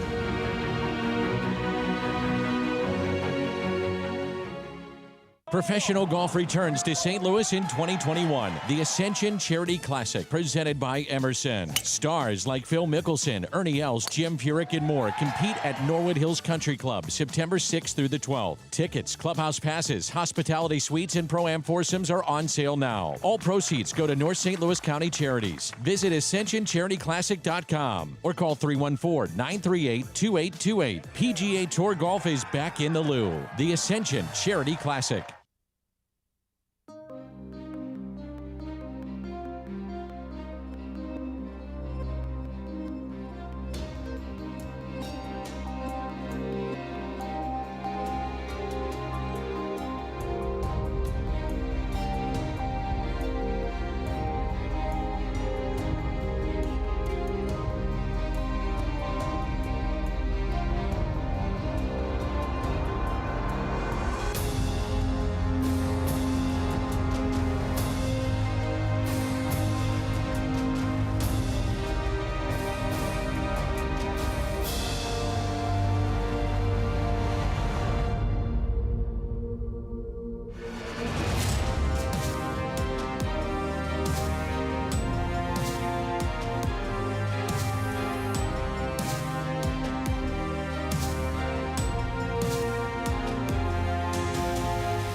We are back in round 10 of the candidates tournament, and we already had a massive result as Jan Nepomniachtchi was able to defeat his compatriot Kirill Alexenko.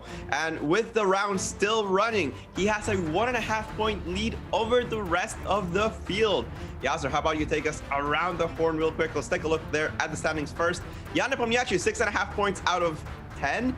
MVL, Fabiano Caruana, and Giri, all of them with 5 out of 9, trying to come closer to the leader. Can they do it? Let's get us started on some of those positions. Where do we start? We got to take a look at a lot of these games because a lot has happened. Let's start with this one. Fabiano Caruana against Ding Liren. What is going on? How did we reach this end game? And whoa. What is going on, indeed? Okay, I mean, sorry, I wanted to get to the position.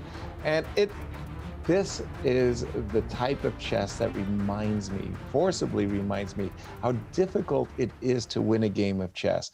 H4, G4, double rooks, white is doing everything right. Queen E8, a controversial moment with this move, King G2. Was this the right move? The engine-approved move, in fact, as it turns out. So Fabi is getting it all together. He's in the kitchen, he's cooking, and so on. Everything approved, and then the move H5, and it all goes to, guess what? A draw. And after Queen, we were before we came on air. I was looking at the move Queen A4 as my main move, and after Queen A4, it was actually Rook D4 and Queen takes A6, and it all petered out very quickly into a draw after Rook takes E6. Wouldn't you know it? But no, we did see the move Queen G6, and quickly we got E5, and F4 still on the board, and if you take still it, looks like you get mated. I get mated. How sweet. Yeah. Well, even if, Well, here I thought, here you just lose the exchange at the very least. I thought King F7 was the... Okay. What we have to show. Was the way to show off? Yeah, this was the way to show off. Was the style. Was the style. King G6, Rook E6, King H7, G6. Wait. Wasn't Knight H8 mate? What are you guys doing? Oh, that's funny, mate. I didn't even look that direction. That is so funny. It's the patterns that we are unfamiliar with that get us mated. Knight H8, nice. But I like your mate better. Your mate better. Thank you. It's a more professional one. Exactly. Never put knights in the corner. Never put knights in the corner. Forward. What are you talking about? Thank you. What is this? Tell your made students, in 5 instead of made in 1. But what do you play against F4? You were mentioning the game petering out, but I actually didn't know what's going on because there is a chance that you play F5 and play for the compensation. Say that king is weak, your pawns are really not going anywhere. And if there's any way that my rook ever bothers that king, it's basically mate. Isn't that the real question though? How does your rook bother? That's the question, right? The king. And if you don't have a good answer, maybe you can't go for this because you are down a pawn. Yeah, if you put your rooks on the B file, I've got knight B4. I've got the D file and the C file covered. And by the way, for that matter, I could probably get some counterplay myself with Rook C2 and Rook D2. But it just does look like my vulnerable king is actually, you don't get to play Rook F8 mate. Yep. That might be the problem. Give me a knight, give me a rook. Yeah, wow. But I mean, it goes to show how tough chess is. And how tough is chess? Look at this one. I mean, MVL was nursing a nice extra pawn there. He had his pass pawn on D6 a long time ago, like with 4 rooks on the board. It sure looked like he was the one pushing the action. I was surprised by the move Queen A5. I would have gone for the setup with B4 and Bishop. And it's over, actually, guys. Right away. What is over? The game's over. The game you're looking at right now has just been drawn. Has been agreed to a draw because guess what? It's just light squared bishop, dark squared bishop, draw agreed. Again, how difficult is it to win a game? And what about this game, Wang Hao and Sasha Grishuk? This was crazy game. Here he took on d5. During the break, I was having some fun with the engine. The engine, by the way, this is great. You're going to love it. 0, 0, 0, 0, 0 all the way through. Our favorite. Look at this as a variation that was topical. Takes. Now you can't take on e7 because c2 is hanging, and after knight takes d5, so you go bishop e4, and this whole variation, all the way through the whole thing, it's zeros. Huh. And even here it's zeros after g6, star move, b4, and knight c6. And then after queen e3 check, you get a force per pet. What was it, Maurice? The boss chair? Yeah, Straight exactly. to the boss chair. You're straight to the boss chair. Do not take your COVID test. What? But he didn't play that.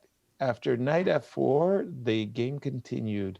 Knight takes d5, and are we here? Knight d4, queen d7 was played.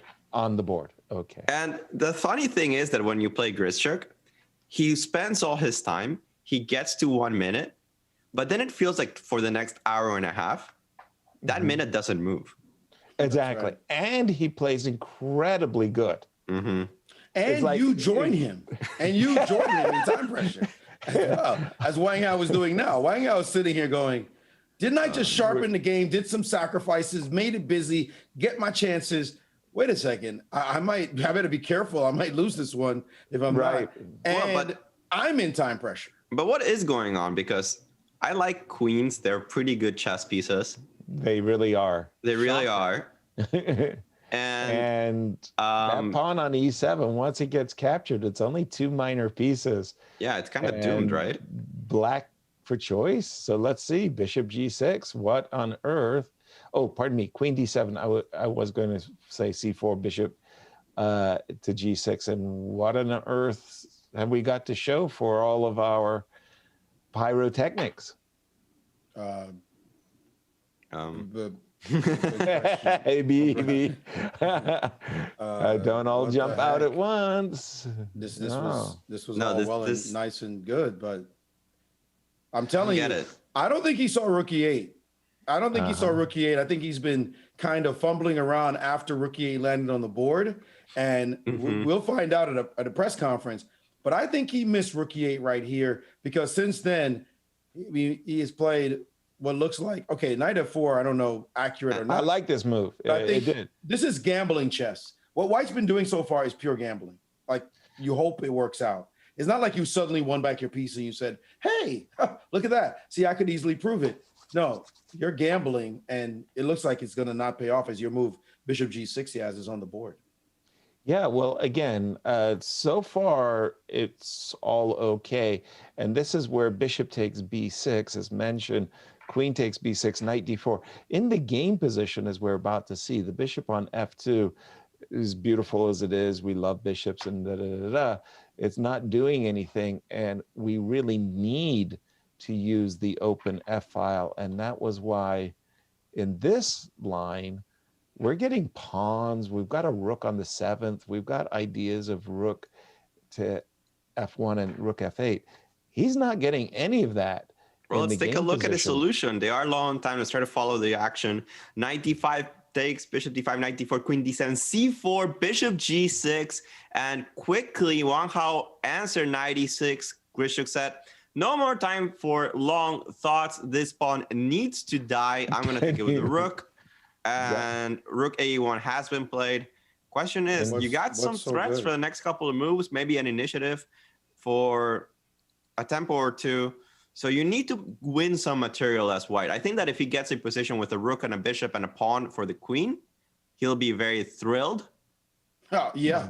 Good luck. Let's see. You got 2 bishops. Sorry, you have a bishop and knight and a pawn for the queen right now. I just need to win an exchange. But I just don't know if you can. Out. Yeah, I have to figure that out. And it's black's move in this position. Right. Right.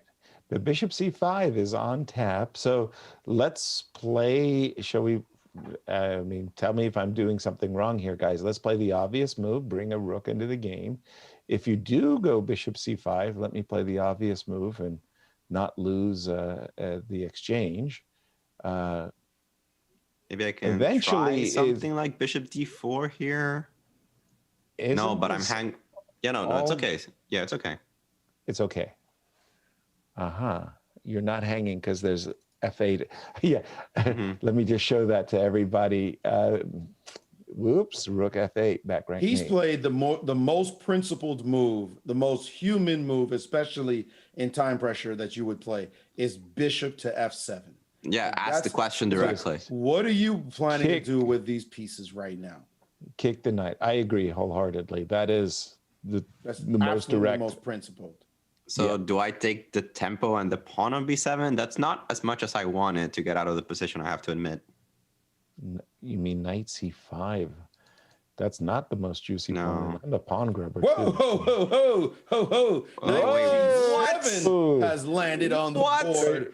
That's a appeal. What is this? What? Excuse me. Oh, bishop d5, rook e7, and knight f5. Who gets mated first? Queen e4, bishop d4. Check. Slow down, slow down. We gotta look at it. Variations right here now. Could we get the moves on the board? So what were you saying? Bishop takes d5. Bishop takes d5. Well, but you were mentioning something else first. No. I'm mentioning this first. D4. Bishop takes d5. No, but this line must be looked at. Everybody wants to know why you can't just take a free piece, but it's not free, right? at all. Yeah. So let's not just whiz past it.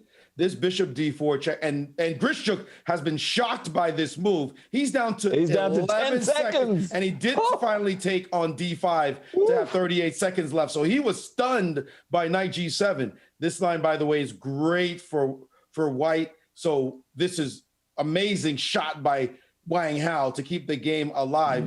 So he takes on d5. I assume rook takes e7 is forced. Don't see another move.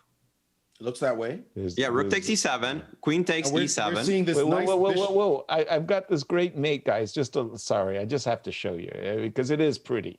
Knight f5, rook e1, bishop d4, king g8. Everybody. No, but the same mate's going to happen. The exact same mate's going to happen in the other line. Yeah, instead of this line, you could take on e7. Yeah, take on e7, queen takes e7, knight f5, and this is the point that I'm setting up bishop d4 and knight h6. I don't know if you have a good square to cover h6 from. And you win the d5 pawn back, and you'll end up with bishop, knight, and 2 pawns for the queen and exposed king. Yeah, so that might be enough. That's maybe bishop appealing. f7. Bishop f7, the natural move, allows us an incredible shot, knight g7. That was really stunning. Indeed. Oh my You say, Yasser, I love your word, visual. That was really visual. Bang! Knight takes g7. In chess, we have these moments in the game where your opponent hits you with a shot. Sorry, he's down to 13 seconds. All 13 the blood seconds. draining you, drains out of your face. And we're expecting after, and he's done it. He's played rook e7, queen e7. I assume knight f5. Only move. Actually, can you bail? Not the only move. Bishop can you d4 bail? Is playable, isn't it? Bishop Show d4. Me how. Tell me how you bail after knight f5. Queen e4. Queen e4, threatening mate. Bishop. Give it back. d4. Queen d4. Oh, you're gonna get okay. Then in that case, I'm gonna take your bishop. But I play the pawn to h5. No, it's not mate. Getting out of. But wait a minute. Why is that a bail? Aren't you down a pawn in this bailing line? You're down a pawn only if you play rook a1. No.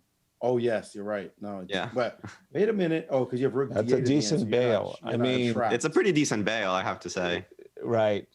And by the way, when you're watching Grisha's clock go down to 10 seconds, you start looking for those, exit plan B kind of deals.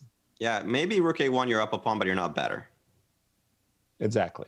Mm-hmm. I would say that that's very, very good compensation with the bishop. Agreed. Yeah. So we're looking at a bail after knight f5, and he didn't bail. He's like, nah. He covered Bail? the h6 square. I'm Grischuk. Queen f8. Why? Let's go. Why? What do I need? So Check on at the board. end, we've got Same material. We said two it, minor bishop. pieces versus a queen. We've got 2 pawns in the pocket, and we have a vulnerable king. How far are we from move 40? We're on move 34, so we still... C takes d5 is move 34. They still got a while. Yep. But now, now they're no... And they're both down to a minute, by the way. All right, d6 look like a decisive threat, right? I get d6 and you resign. Right. Can so you stop it? Okay, I'm gonna. That doesn't stop it. bail. D6. That doesn't I played stop it. anyway. D6. 'Cause, Bishop Bishop c5. C5. That's game. I was trying to bail with knight No takes bail for d6. you. No bail for No you. bail for me. Just a jail. Okay, D6 d6. is going to happen. And you got 40 seconds for this mess? Man, I gotta say, it's so brave to play Queen f8. I would not have gone that way. Not at all. My instinct would have been to, okay, Queen e4 and let's go, right? He's played the move He played h5. h5. Maybe, oh, he's preparing King Oh. h7 against d6. So d6, Oh, what? king h7, knight. That's the only idea I can find. A Queen Look at this e8. Queen E8, rook Just- f5. I just want to play just whoop, whoop, whoop. Just keep going. I mean, who? Wow. Yeah. Just keep going. That's a brave man that had to play with this kind of accuracy. I tell you, I would not. If I'm black, I am sweating. But am I cannonballs. losing rook d8? I understand. I really would have rather played Queen e4. I agree. And I take, and I go King h8. King h8 forced because King h6, as you should point out, loses to knight f5 mate. Yeah. It certainly does. That's pretty one. But after king h8, you're telling me I don't have some stupendous win here. I mean, you might. I might. You might. I'm not saying that you don't. I just... Check. No, knight g6 fails to queen g6, right? Queen g6. No, but even that's lost. Queen g6, rook g... Is it lost? Rook Yeah, d4. that's lost. Yeah, That's but you're lost. going to lose both of your pawns on the other side, too. I know, but no. I got to figure if that's the best. The trick, of course, is if you took with the rook, I wanted the discovery, but you're right. You could at least kick 97 on the board. We're getting the line. 97. Oof. Sorry. And there's still not a Worried. time control yet. 4 moves. Is it 4? 97, Queen e8. 4 moves left to go. A Yeah, small time update, control. guys. I think the game between Fabiano Caruana and Ding Liren will finish in a draw.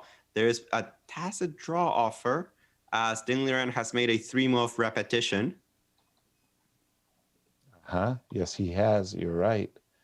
And time is not a big factor there. No, they've reached move 40 now, so Fabi has Right. plenty of time to think about it. All right, enough of this. Let's go back to the Grischer game. By the way, the big winner of the day, of course, Jan Nepomniachtchi, because he just separated himself by a point from everyone. Right? That's the big. draws, his rivals were sitting at 3 at a half a point behind. We were saying, oh, it's everybody's ball game, anybody's ball game. He's gonna get a full rest day to get his mind right, knowing that he's got a full point on the field with 4 rounds to go, and figure out his strategy to get to that podium at the end of this. That's a huge, huge result for him.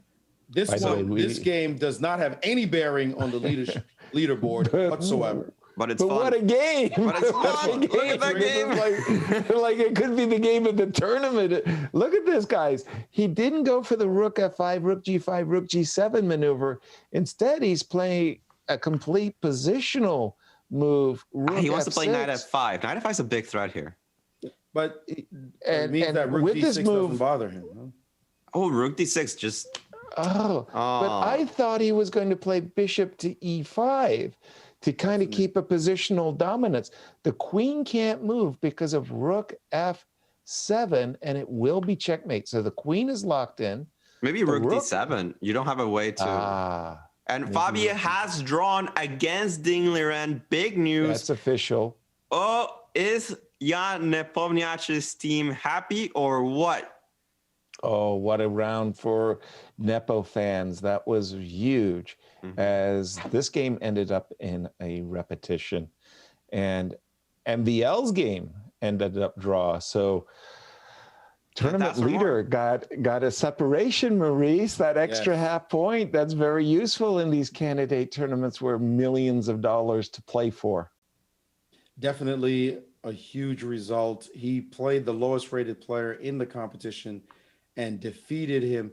Didn't he beat him in the first half as well? No. On the contrary, Kirill was winning in a French with a brilliant sacrifice that he missed on the king side. It was very difficult with this double rook lift on the king side. It was almost impossible to see, especially because Kirill was in a lot of time pressure. But actually, Nepo suffered against Aleksenko in the first half. So he got his revenge. And we see here, rook d6 has been played in the game. And this one is just a bishop, rook, and pawn in a way that the queen is guaranteed to survive.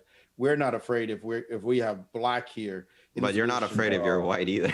No, I'm just thinking it's a fortress, Maurice. I think white is going to play f3, rook f4, and say draw agree. Draw agree. Yeah, I don't think the queen could overcome. No, I agree. The rook and, I totally agree. It's just too solid a position.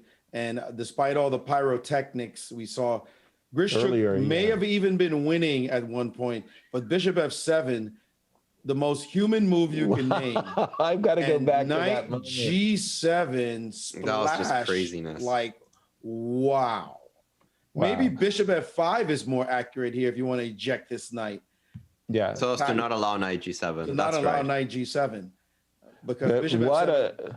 But we never really answered the question about rook a e8, right? We didn't find an actual problem with it. Like rook e1, rook a e8. That would have been my move just on principles. I like to get my pieces into the game. And yeah, I agree. Once you see bishop f7 and bishop f5 and say, eviction notice, get that knight on e6 out, makes sense. But rook e8 also might have been advantage black. But it was this moment. This is an amazing moment after bishop f7 that Wang Hao gets to uncork a move we dream of. Knight takes g7. It's beautiful. With the concept that king takes, and your king walks into deadly fire after bishop d4. Could rook e8 be met? Could rook e8 have been met by bishop a7? I'm just gonna play a stupid move. Wow, that's ambitious. Well, you know, I'm just playing according to the minuses you give me. So you undefend the pawn. What happens if I take it? Well, now ideas of bishop f7. And really by the way, guys, the game has been drawn officially. Not a big surprise at that point, right? This fortress, not at all. Quite obvious. Clear fortress. Right, at the very end. Yeah, we were wondering. Yeah, I want to see that. I actually want to see this move. So rook a e8, we were analyzing bishop takes a7, if we can go back to the board. Yeah. I want to check that out. Bring us back there, Yasser. Right here, we were looking at this move as an alternative to bishop f7. Maurice says, give me the pawn. It's amazing. The training is paying off. Look at this.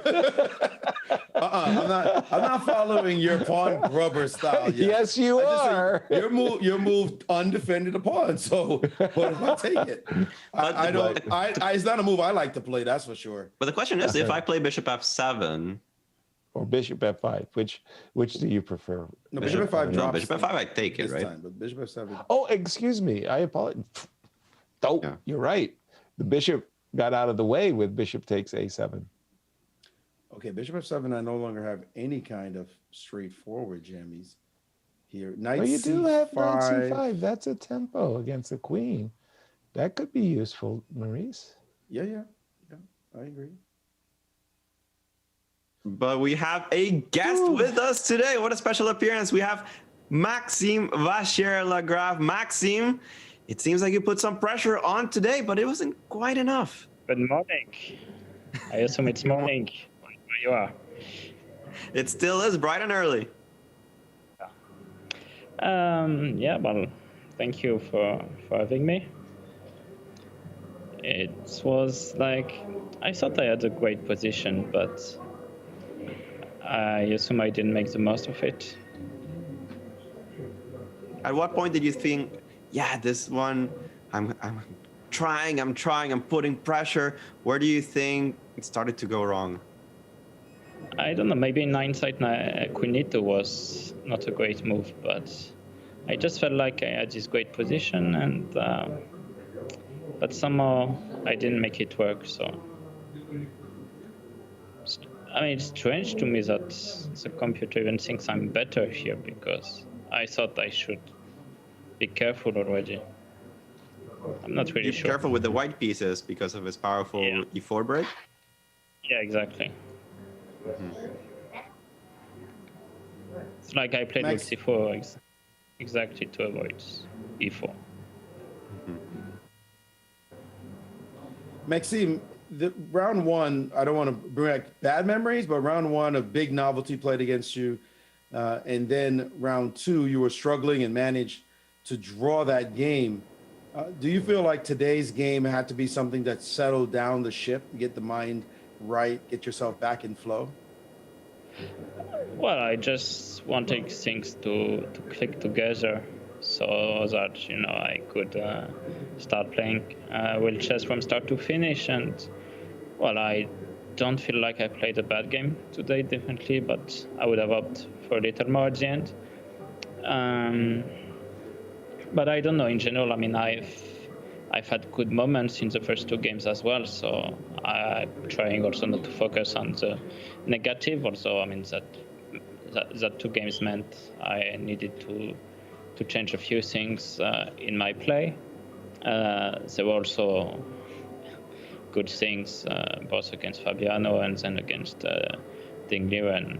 But of course, I'm hoping for the free day to be productive and to come up with a better state of mind and at least play at the very least like I played today. We definitely want to see you with quality chess. Tell us how you feel seeing the leader separate himself a little bit from you guys. He was under a lot of pressure with half a point lead. It's not very much, but now it's increased. Do you feel that round the clock is ticking and a point is a lot? 1 point is a lot, but at the same time, there's still 4 games to play. We still have opportunities to catch up with Jan, and things are gonna get tense, things are gonna get clutch, so it's hard to say what's gonna happen next. Of course, he's the favorite. I mean, there's no denying that. All right, but we know that you're France's favorite, and that you've shown that you can win in some crucial games. I still have to say that despite the loss, the way that you handled the opening in that Fabi game was just inspiring. Like, how were you able to find and calculate the way out of such a difficult novelty to face over the board? Well, in general, I tried before the event to be ready for such situations, because of course, you know, novelties can happen, but you know, the general assessment is not that black is losing by force.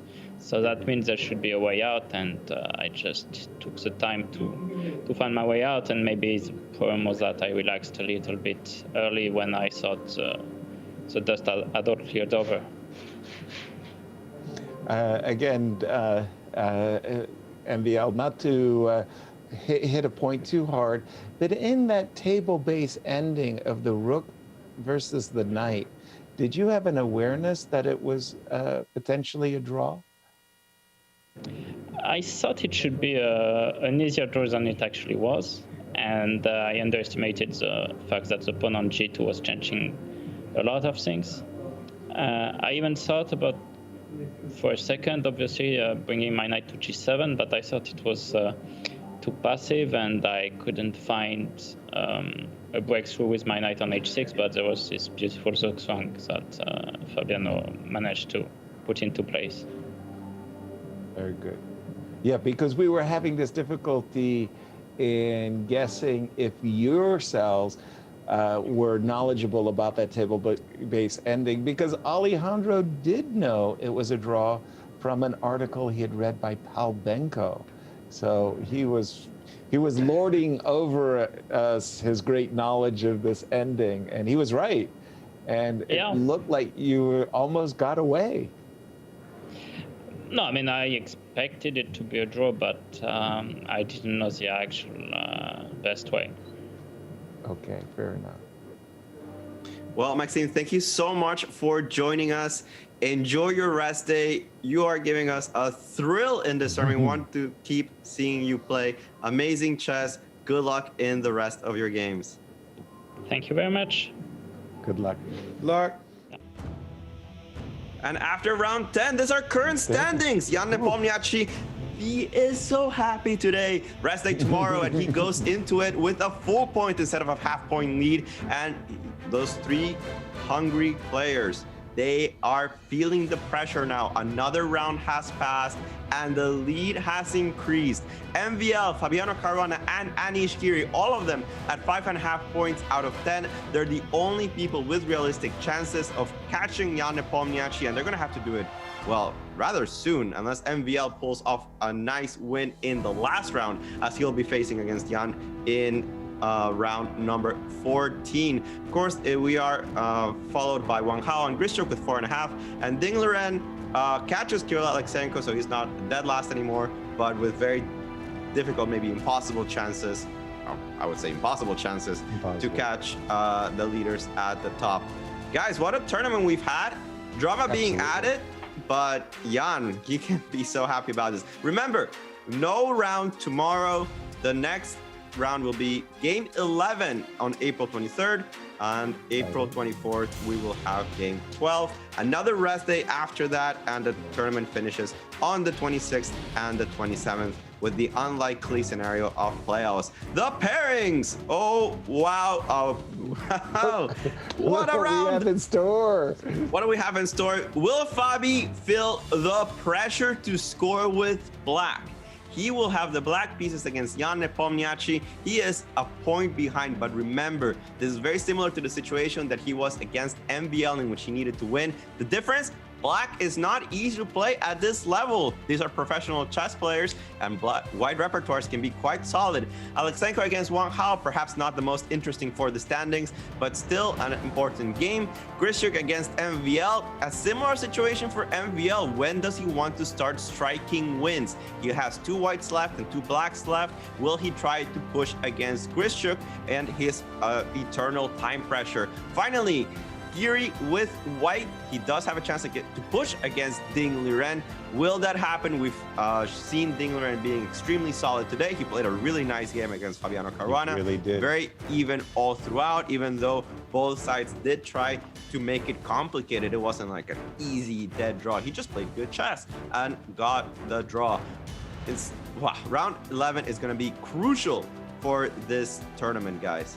Looking forward to it. I mean, it was really nice. Guys, we've had 3 great rounds to start the second half. I hope everybody who's joined us will continue to do so, and look forward not to the rest day tomorrow, but the day thereafter on Friday. Yeah, that's right. Join us then, and we'll see you in 2 days. Good night, everyone.